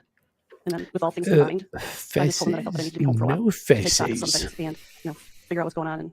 And so he just said, do it, see if you can get it done. And so I went in and I wrote the letter. And does that letter indicate that there's childcare issues? It does. And what were you referring to when you said there was childcare issues? The last incident, because it was the most grave incident. So it was really the only thing that I was referring to when I wrote this. Did you remain friends with Julie after that? Yes. And did you continue to see her? Yep. How regularly would you see her? We generally got together once a week, and it was usually Thursdays. It was just so we had a schedule. So, and we continued that even then when I was done. I signed up for a 6-month leave, which was a family leave, which I didn't realize, but there was a family leave that the company put me in for 6 months, and then I requested an extension, which was a personal leave. So once I went back to work 3 days a week, and so we could still keep our Thursday get-togethers, which was just the kids hanging out, and me and Julie generally sitting around chatting. And I will tell you right now, one of the biggest concerns that my wife's firm that she worked for had whenever she started working for them is because of her age, that once she had children, they were concerned that she would basically take a leave and never come back to work for them again and sort of ride that out. So you young ladies that get concerned about, I'm working in a man's world, I'm being underpaid, I'm being underappreciated. It is not that. Most firms are looking to make money. And if you are how shall I put this, a fertile young woman, and you have plans of having children 9 times out of 10, not 100 times out of 10, but 9 times out of 10, those women, whenever they get maternity leave, they will not return back to the workplace and cost that company a lot of money. This is why they will not pay you as much. and it really sucks and it's really horrible and it's really shitty. But you also have to understand that they're looking out for their best interest. So if you're negotiating a job, my suggestion is tell them you're barren, you're not planning on ever having children. Just saying. If you come in there going, oh, I would love to be a mother someday, don't do it. Don't do it. Don't do it. Don't do it. Just deny, deny, deny. Be a lawyer.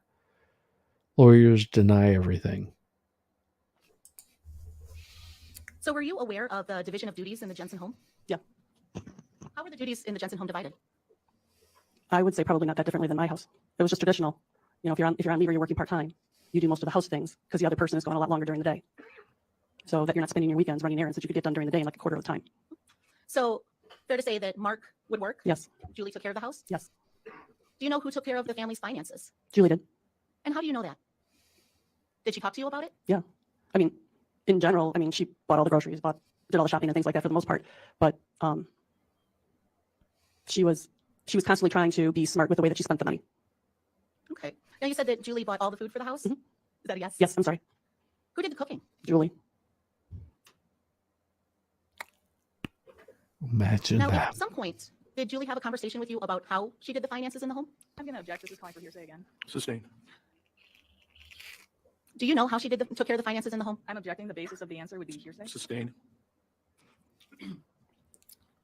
Your Honor, I think we need to talk about this. It doesn't fall under subsection 3 that we talked about. So Your Honor, this is impeachment material. No, it's not. hang on. Take a break, folks. There you go. This is impeachment material. That's all she had to say. Go, go, go. Jensen had no idea how to use it. Courtroom, go ahead, Ms. Renner. Your Honor, the state presented the testimony of Therese DeFazio, who stated that Julie Jensen had no idea how to use a computer, that Julie said that. This goes to Julie Jensen using the computer for the home finances. So what was testified to was that Julie could not turn on the computer, but if the computer was turned on, she could type things into it. And the only evidence that exists here is that things were typed into Quicken. And so this is not impeachment of Julie Jensen's statements. What it is an effort to introduce evidence of Julie Jensen's out-of-court statement to prove the truth of the matter asserted, which is hearsay, and the defense cannot do that with Julie Jensen. What offer of proof? What is she going to say about the finances? That Julie Jensen. Well, objection. Your Honor, I object to the witness. I think that this witness should tell us what she's going to say. And said, lawyer, I said an offer of proof from the lawyer. But you see, if the witness is sitting right there, Your Honor, the witness could be influenced by the offer of proof. Do you want her to leave the courtroom? I can leave. She testified to this last time, too, and there was no objection. That doesn't mean there's not going to be one this time. I don't want to get into that because each side, Judge Rader made a decision. Oh, that helped him. slam. Let me just finish. When he made a decision that didn't help him, then he said, forget it. I don't want to get into it. So what did she say last time? Last time, she said, and I believe she's going to say this time, that she spoke with Julie Jensen about using Quicken, and that Julie explained to her that she used Quicken on the computer for the home finances and how it worked. That's already in the evidence, right? It's already in front of the jury that she did the finances No. on Quicken. So It's somewhat in It at this is point. It was confirming. during the computer testimony, we were able to get in the information that Quicken was used. And I don't believe there's been any direct testimony to say that Julie did it. It's been inferred many times, but I don't think it's actually been testified to. well, the subject has come up. So to move forward here, I'll let you ask just a few questions in that area and we'll move on. Just on the issue of Quicken and the finances. All right? There you go. There Bring you the jury back go. up. Good job. Good job. They got it in there.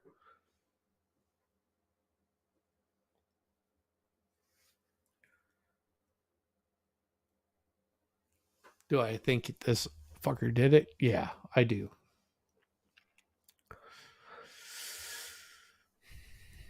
All rise.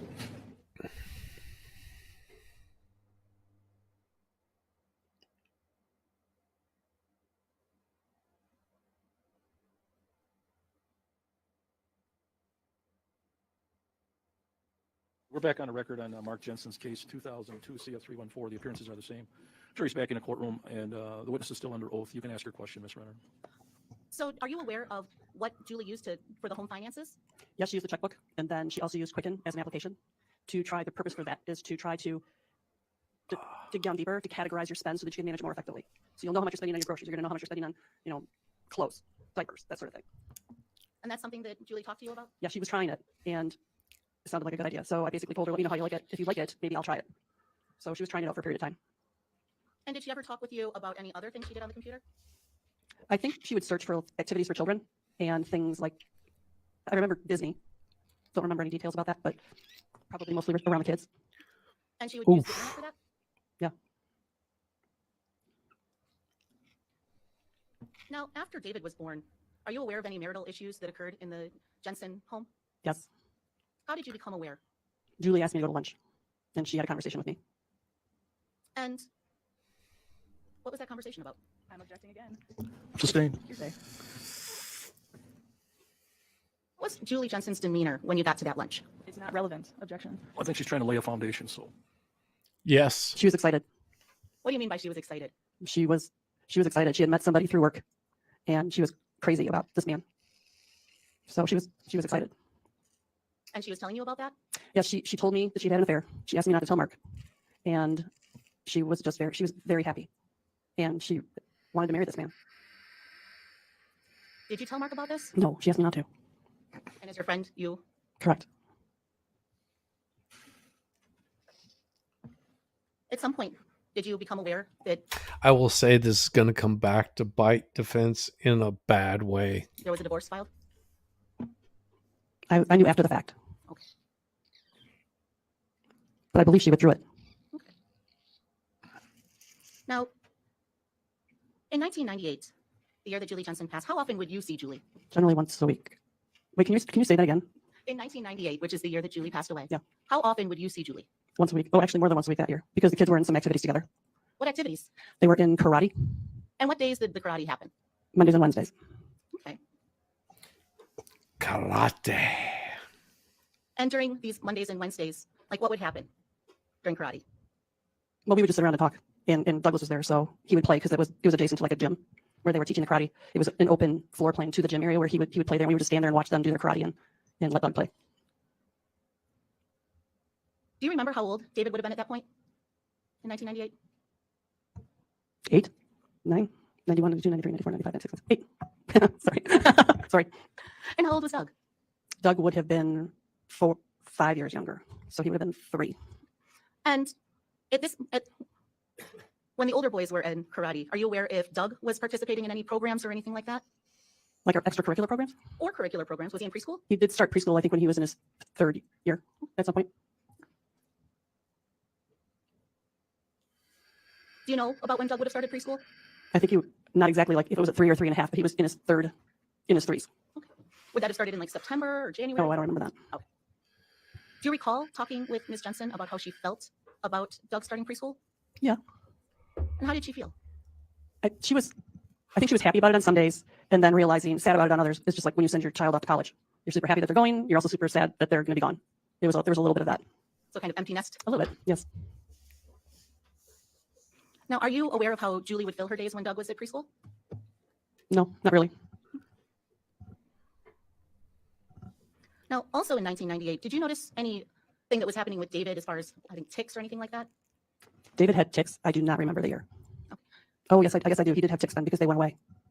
Okay. What were the tics that you observed? He would like have a tick on his face, and he also had a nervous habit of twirling his hair all the time. When you say a tic on his face, can you describe that, or? It was just it was like an involuntary facial movement. Okay. And you said that those stopped? They did go away. When did they go away? I can't say exactly when, but it would have been later in 1998 or 1999. Was it before or after Ms. Jensen passed away? I think it was after.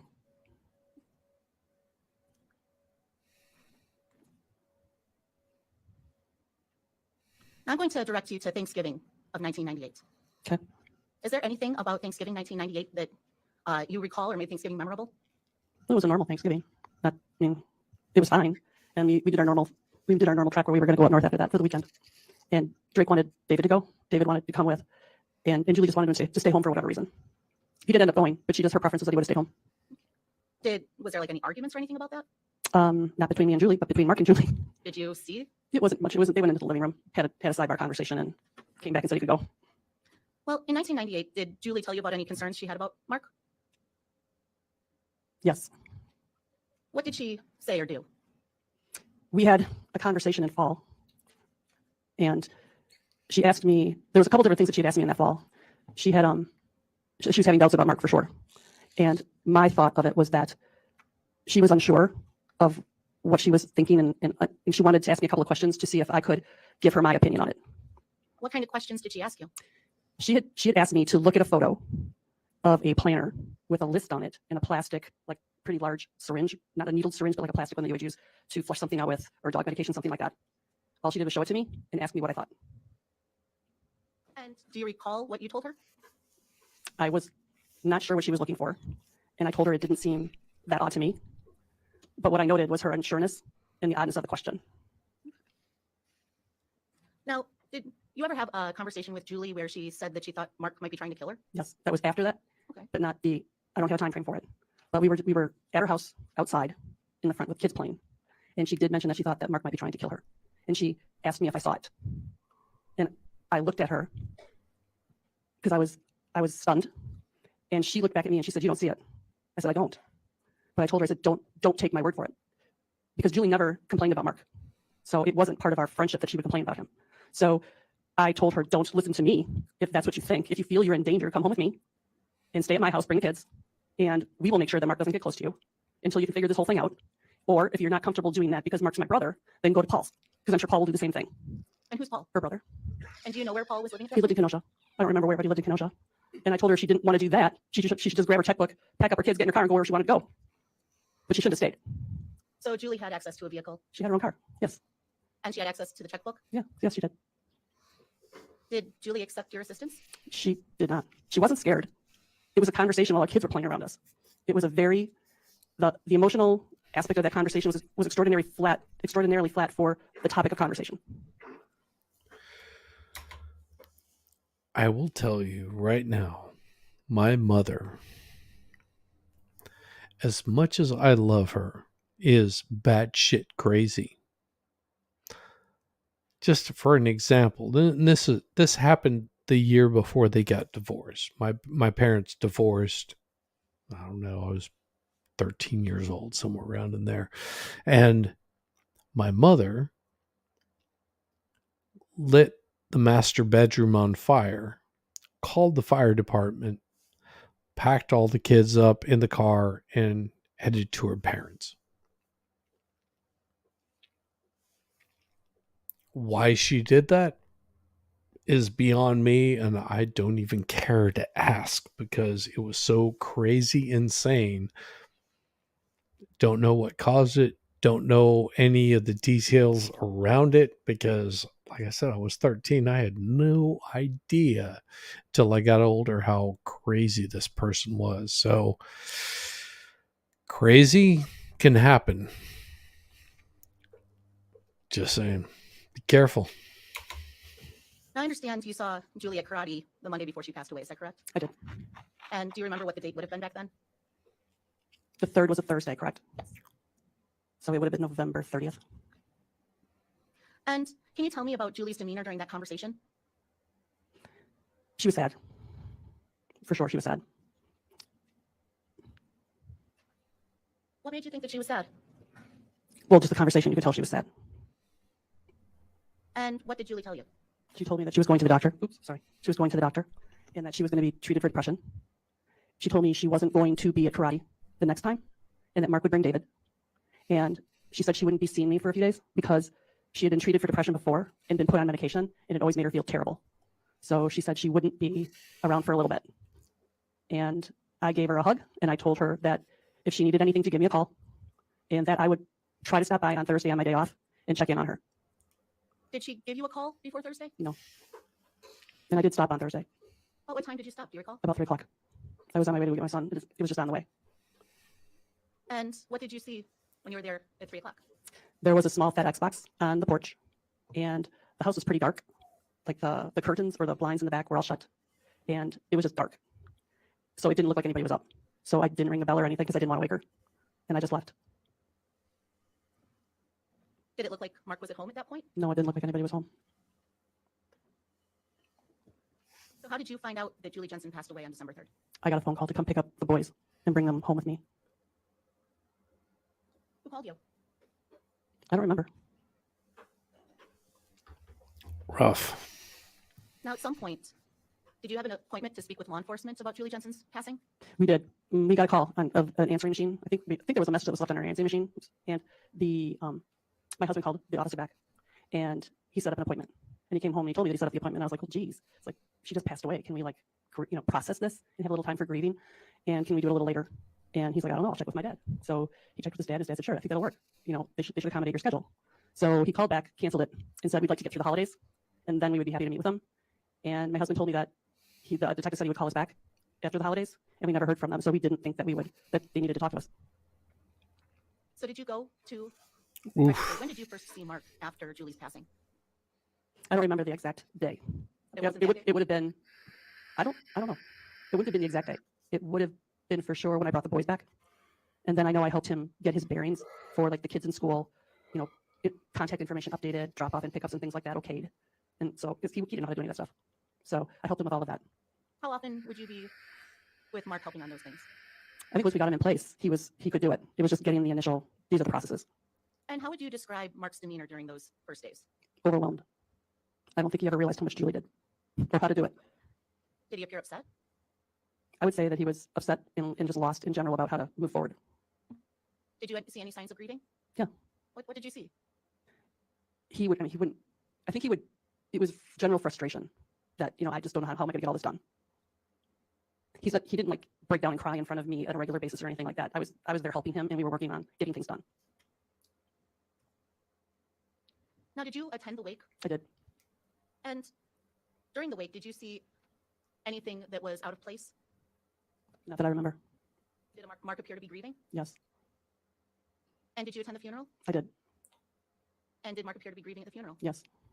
And when you say he was grieving, what did you see? Well, he was crying for sure. Not the entire time, but, but it's a sad situation. Fair to say you were grieving too? 100%.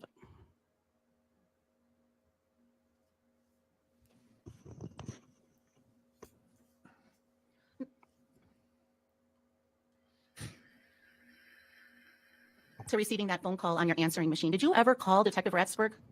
No. Why would I didn't call him. Wouldn't have known Detective Ratsburg. I wouldn't have known Detective Ratsburg. Nothing further. Who's doing the cross for the state? I am Judge. Go ahead. There are two legal issues we have to address before that begins. Another break, folks.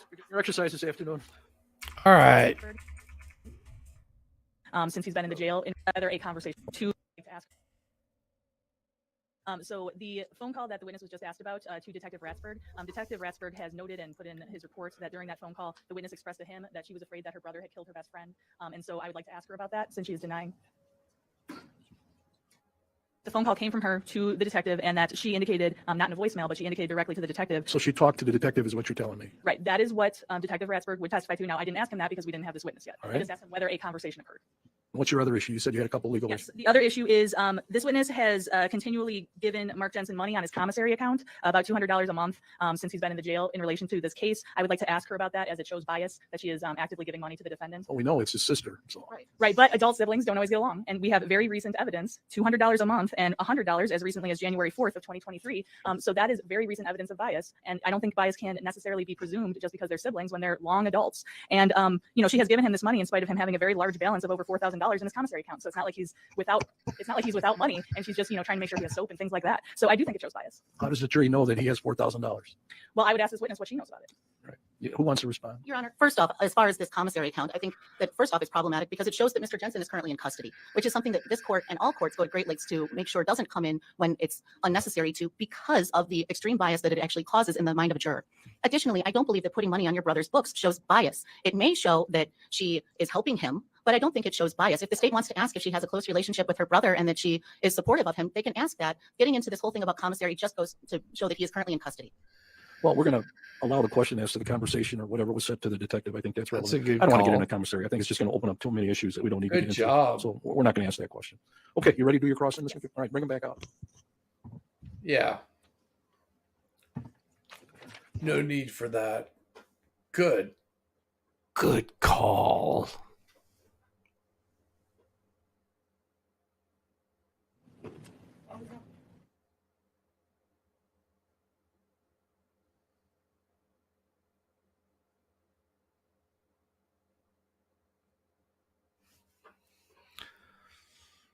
I am Mr. Studley Man. Look at me. I am Studley Boy. Rise for the jury. Looks like he talks like this.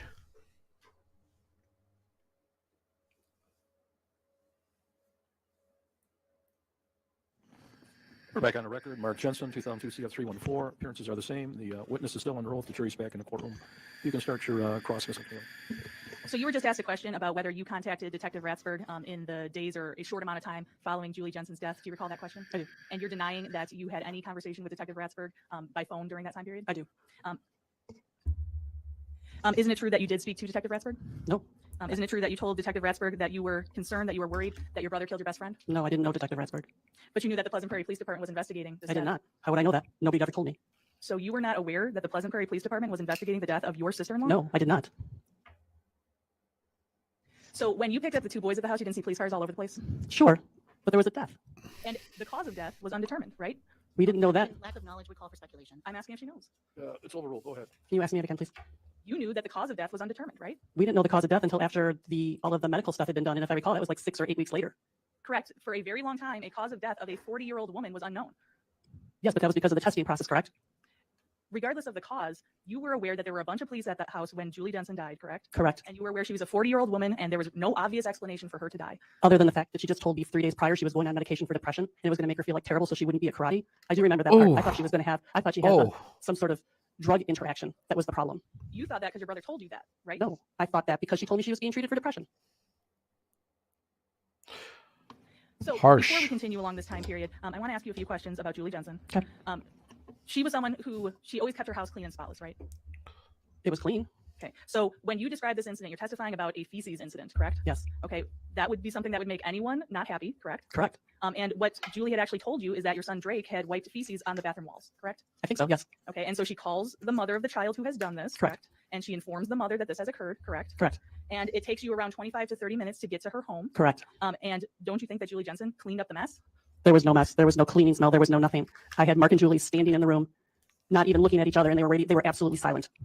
So you are saying that arriving 25 to 30 minutes after this incident, you saw no mess? There was no mess. Okay. Now, isn't it true that it was Julie's preference to stay home with the kids? It is true. And Mark wanted her to get a job. There was a period of time, yes, he wanted her to get a job. Well, and that period of time was up to her death. No, her job was taking care of the kids. That was an agreed upon thing between the two of them. So her job was watching her children and watching other people's children. But isn't it true that in the weeks and months before Julie Jensen's death, Mark wanted her to get a job? I didn't have that conversation with Julie. I knew that she was going to look for a job in a school because she liked being around children. And I thought I thought they offered her the position, but she chose not to take it. That's what I recall. So I just asked you what Mark wanted, okay? Okay. Now, isn't it true that Mark was condescending to Julie? Not around me. Okay. Isn't it true that he destroyed her self-esteem? Not around me. And Julie did not complain about it. Isn't it true that Mark thought that women who stayed at home are brain dead? He didn't respect that position as much as he respected his own. Now, you testified about this time period when Julie Jensen had this affair and she was looking into getting divorced, Yes. correct? Isn't it true that Julie was afraid that if she got divorced, Mark would take the kids? Yes, that was true. And that's actually something that he told her, right? I don't know if he told her that.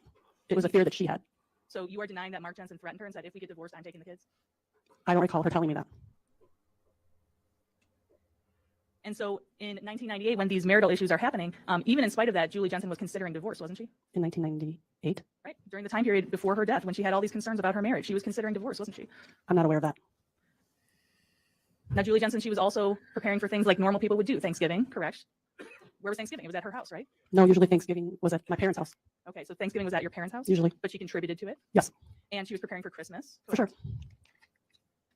Now, there's been a lot of testimony about Julie Jensen's mother, and you described the incident at the rehearsal. Mm-hmm. That incident, I think you said, was from alcohol withdrawal, something like that? I believe that's what I was told. Now, Julie herself was not a drinker, right? She was not a big drinker at all, no. So she's not the kind of person who you would ever think might be drunk during the day. Correct. Especially when she has kids to worry about. Correct. And Julie actually, during this fall period of 1998, Julie would actually take your son, Drake, to karate, right? Yes, she would pick him up from school at aftercare and drive him there, and I would meet them there. And that was because your work schedule. Correct. And the fact that the school was a half a block away from KYF.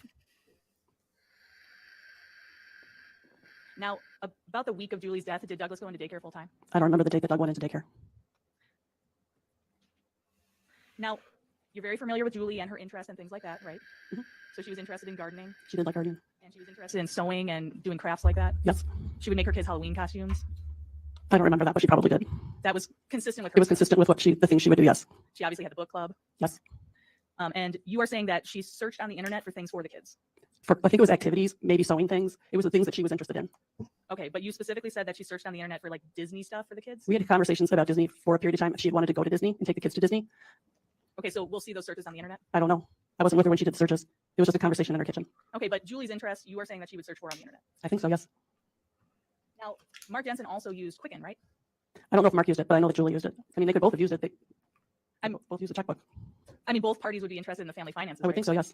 And Mark Jensen, he had a client named Jeff Sorensen, right? Yes, he was a dentist. He was my dentist. Okay, and so if that information about Jeff Sorensen is on Quicken, that would be because he's Mark's client. It would be because she's paying the bill because they got dentistry done there. That's why it would be in Quicken. Okay, so Jeff Sorensen's stock information, his portfolio, would be on Quicken to pay a bill. I don't know if that would probably be an entry that Mark would have made if he's doing business with a man and he paid money or something like that. I'm not familiar with why he would have an entry like that, but it's his business.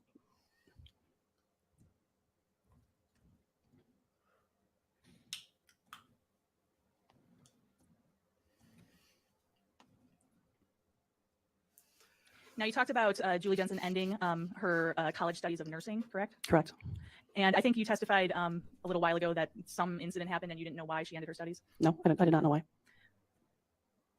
Hadn't you testified in the past that it's something that she didn't want to do? She didn't feel like she wanted to do it. It could be. Yep. I mean, I don't have a specific reason. So without a specific alternative reason, I'm guessing she didn't want to do it. Okay, so there's no nefarious incident that occurred. Not that I'm aware of. And leading up to this time when you ended up taking a leave from your work to take care of your son, Drake, did Julie ever actually say, I don't want to watch Drake anymore? No. Okay, so what you have explained is based on whatever you observed, correct? Correct. And the specific thing that you have testified to about observing is the feces incident. That was the largest incident.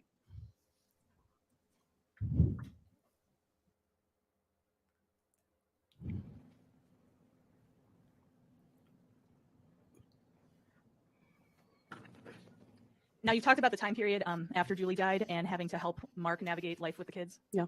But that wasn't for long. No. Because Kelly was there. I don't know if Kelly was there. She wasn't there when I was there. I don't think I met Kelly until Easter. Didn't you go to David's birthday party that January? I'm sure I went. Kelly was there.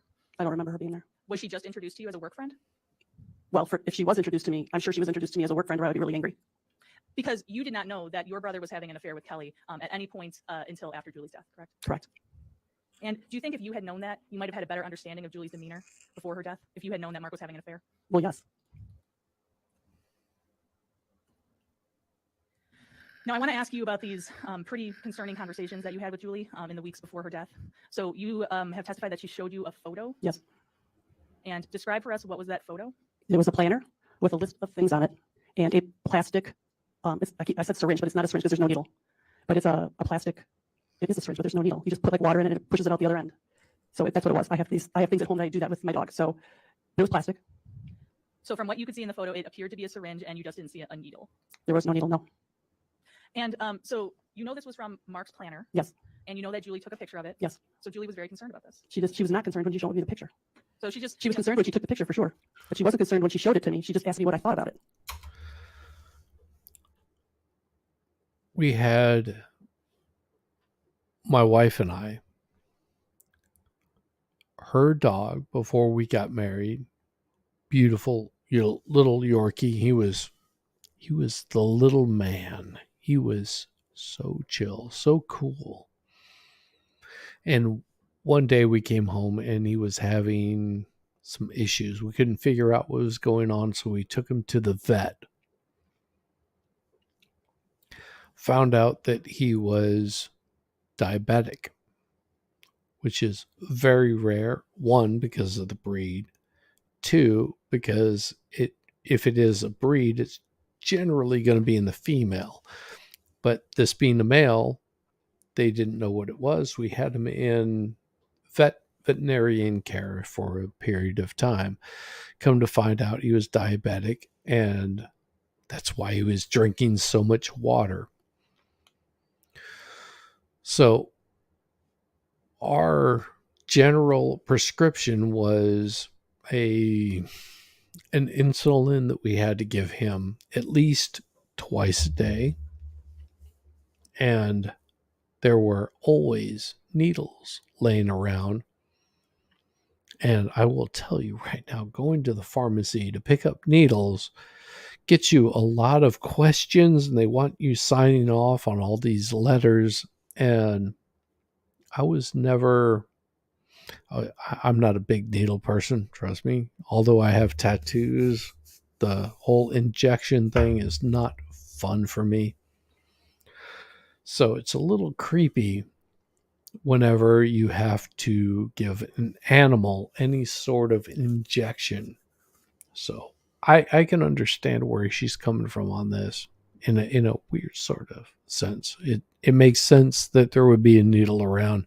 Don't know what that's leading to. Could be something, could be nothing. Okay, well, We'll people see. show each other pictures of their kids and of their dogs, and she's showing you a picture of her husband's day planner. So Correct. don't you think she was concerned? She was not concerned. She wanted my opinion on it, and she just wanted to know what I thought about it. She was not upset in any way.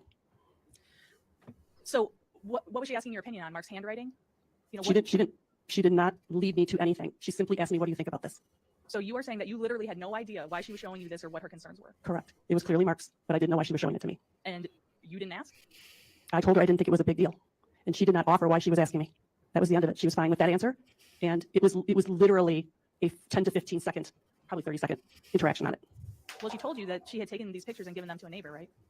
I think she did tell me that. I think she gave some pictures to a neighbor. Yes. So She didn't tell me that she's taking this. I don't think she told me that she was taking that picture to the neighbor. I didn't know what picture she was taking to the neighbor, but she was friends with her neighbor, and she said she gave him some pictures. So in this same conversation, she also told you that. I don't think it was the same conversation. Maybe it was. I honestly don't remember. I think it was. I might have just gotten myself confused. Okay, so you are not testifying that there were multiple conversations? No, there were not multiple conversations, so it had to be the same conversation. Now I want to ask you about this conversation you had when Julie expressed her concern that your brother was trying to kill her. Okay. You said, I believe, she had a very flat demeanor. It was, yes. It was much the same demeanor as the photo. It was just a conversation. We were talking, and she changed the subject, and that was the subject change. Okay, so tell us everything you know about this conversation, everything you remember about it. We were in the front yard. It was fall. It was a really warm day, which is why we were outside letting the kids play in the driveway. And so they were playing around us, and we were just standing there while they were playing, and we were chatting.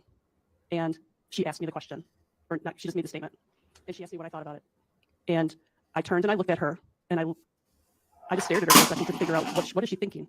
And she looked back at me, and she said, "You don't see it." And I said, "I don't. But if you're in danger and you really feel like you're in danger, then you need to go and don't listen to my opinion. Come to my house. We will keep Mark away from you until you can figure out what to do. And if you don't want to do that because he's my brother, go to your brother because he will help you. And if you don't want to do that for whatever reason, then grab your checkbook, get the kids, get your car, and go wherever you want to go. But you shouldn't stay here." So Julie was concerned enough about what was going on in her life and her relationship with your brother that she told you that she was afraid he was going to kill her. Yes. And this conversation happened after the photo conversation. Correct. Not close together, not too close together, but I think it was in the same month. But yes, it was close. So if she gave those photos to her neighbors around November 20th, then this conversation would have been within about 7-10 days of her death. No, I don't think so. At least that time frame does not seem right to me. Okay, but if we have evidence of the day she gave her neighbor the photos and this conversation was after that, then it would be very close to the time of her death. It doesn't seem like it is to me in my head. But you knew it was fall. I do know. Yes, it was fall. And you said it was outside just because it was very warm out that day. Right. But how do I know that the pictures that she gave her neighbor was the one that I looked at?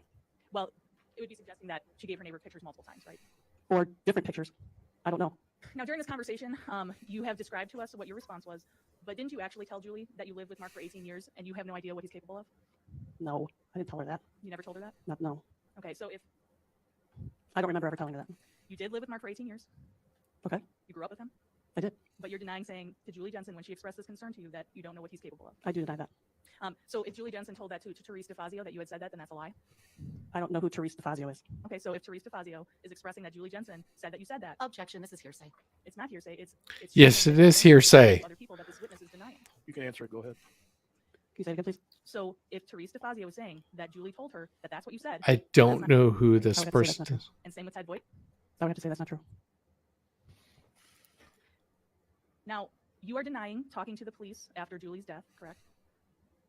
What do you mean denying talking to the police? You're saying that Detective Ratsburg, whatever he has to say about you calling him, that's not true. That's not true. Okay. I didn't know who he was. But Julie, They are losing this, losing it, and so because losing you're it. denying talking to the police during this time period, are you also denying talking to any police officer in the days and weeks after Julie's death? That's not what she said. I don't remember talking to a police officer. Okay, so you would have never said to the police that you thought your brother killed your best friend. I No, never I did not say talked to that. the police. I didn't know who the man was. And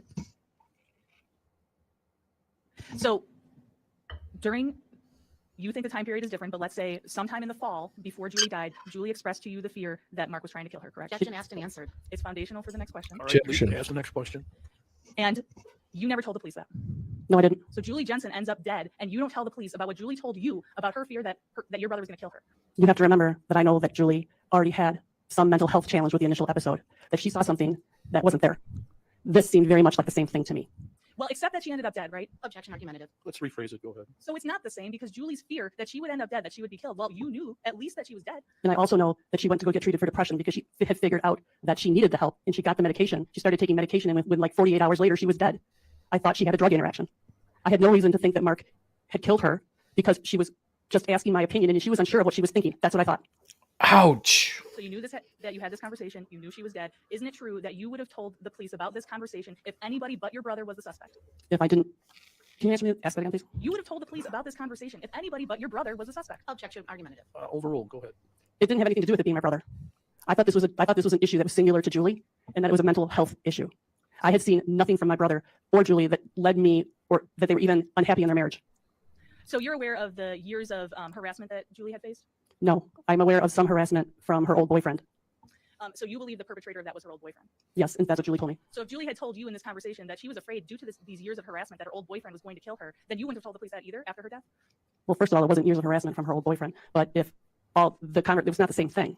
You're asking me if I would not have, if she had gone, what you're asking me, I think what you're asking me, is that if her old boyfriend had harassed her for years and then she died, I would have called the police. Is that what you're asking me? But you would have, right? I would have. If she told me that man was harassing her for years and she felt threatened, and if that was equal, I absolutely would have called the police. After she ended up dead, right? You would have told the police everything you knew about that after she ended up dead if the suspect was the old boyfriend. Objection has been answered. She hasn't answered it. I did. I said I would call.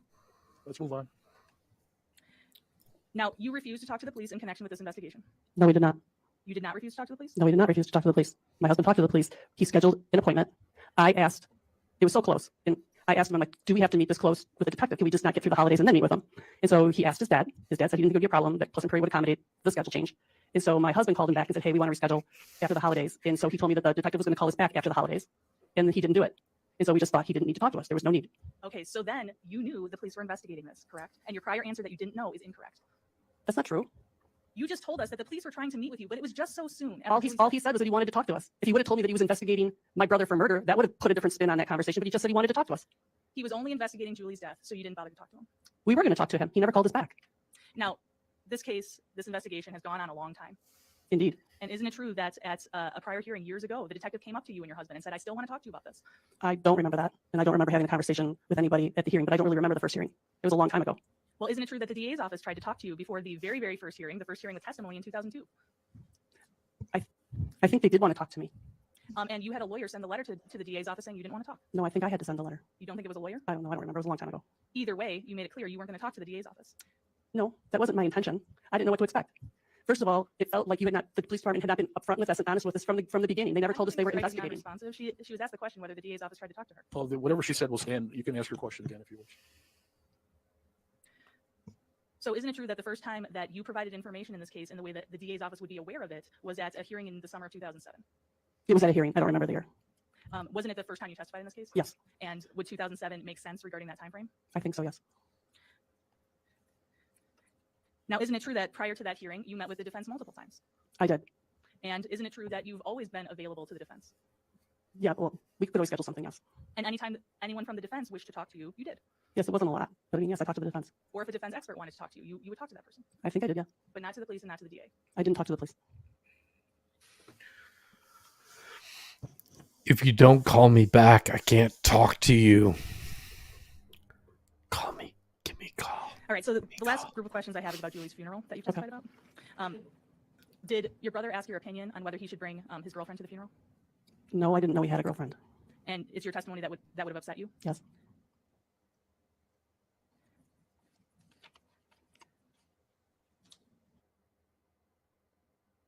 You have any redirect?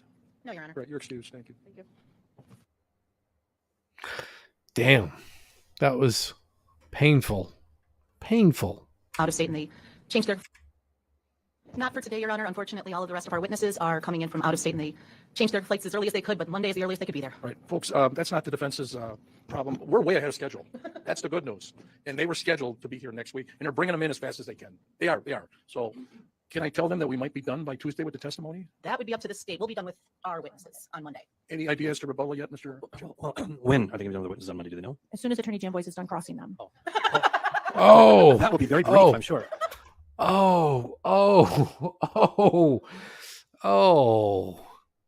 Because everybody knows that he just gives them shit all the way through.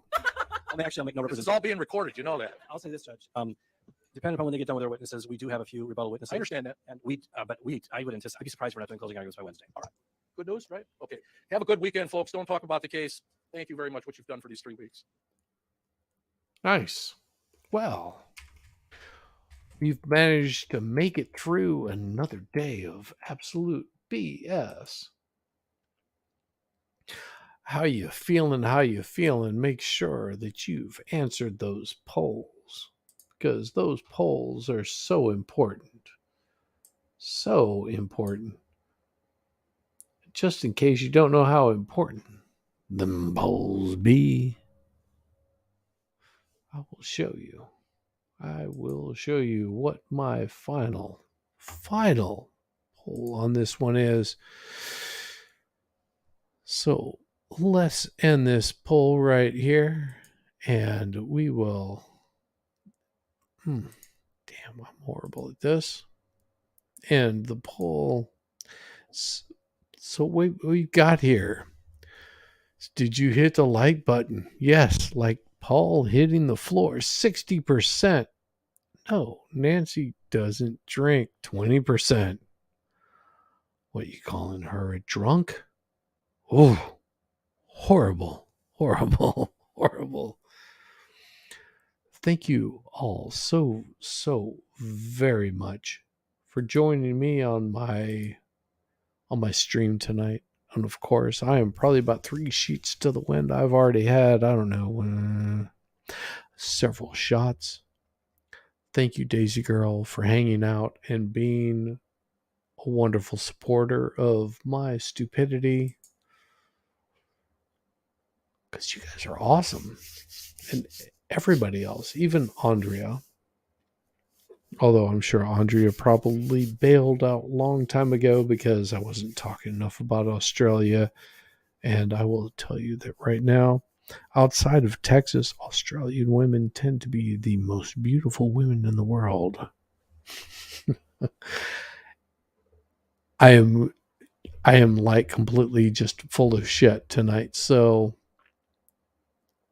before I dig myself into a deeper stream, which is an absolute possibility,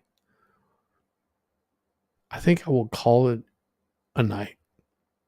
And I will say that this weekend I will probably not be drinking as much, and I will cover some random BS that might be funny, might be stupid, might be crazy.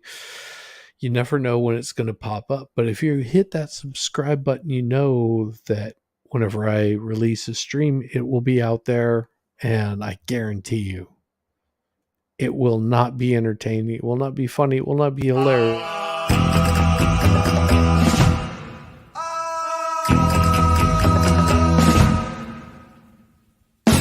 Exotica. But it will be fun. Now, I will say au revoir and have a wonderful night, because it is going to be a beautiful weekend here in Atlanta, Georgia. It's supposed to be warm. I will probably be working on getting my garage set up, and I'll maybe share some pictures with you of how horrible of a job that I can possibly do. No, I won't even do that. I will just tell you how horrible of a job that I've done on it. But in the meantime, say goodnight to the turtles. Peace, y'all. Have a good night. Thank you. Later.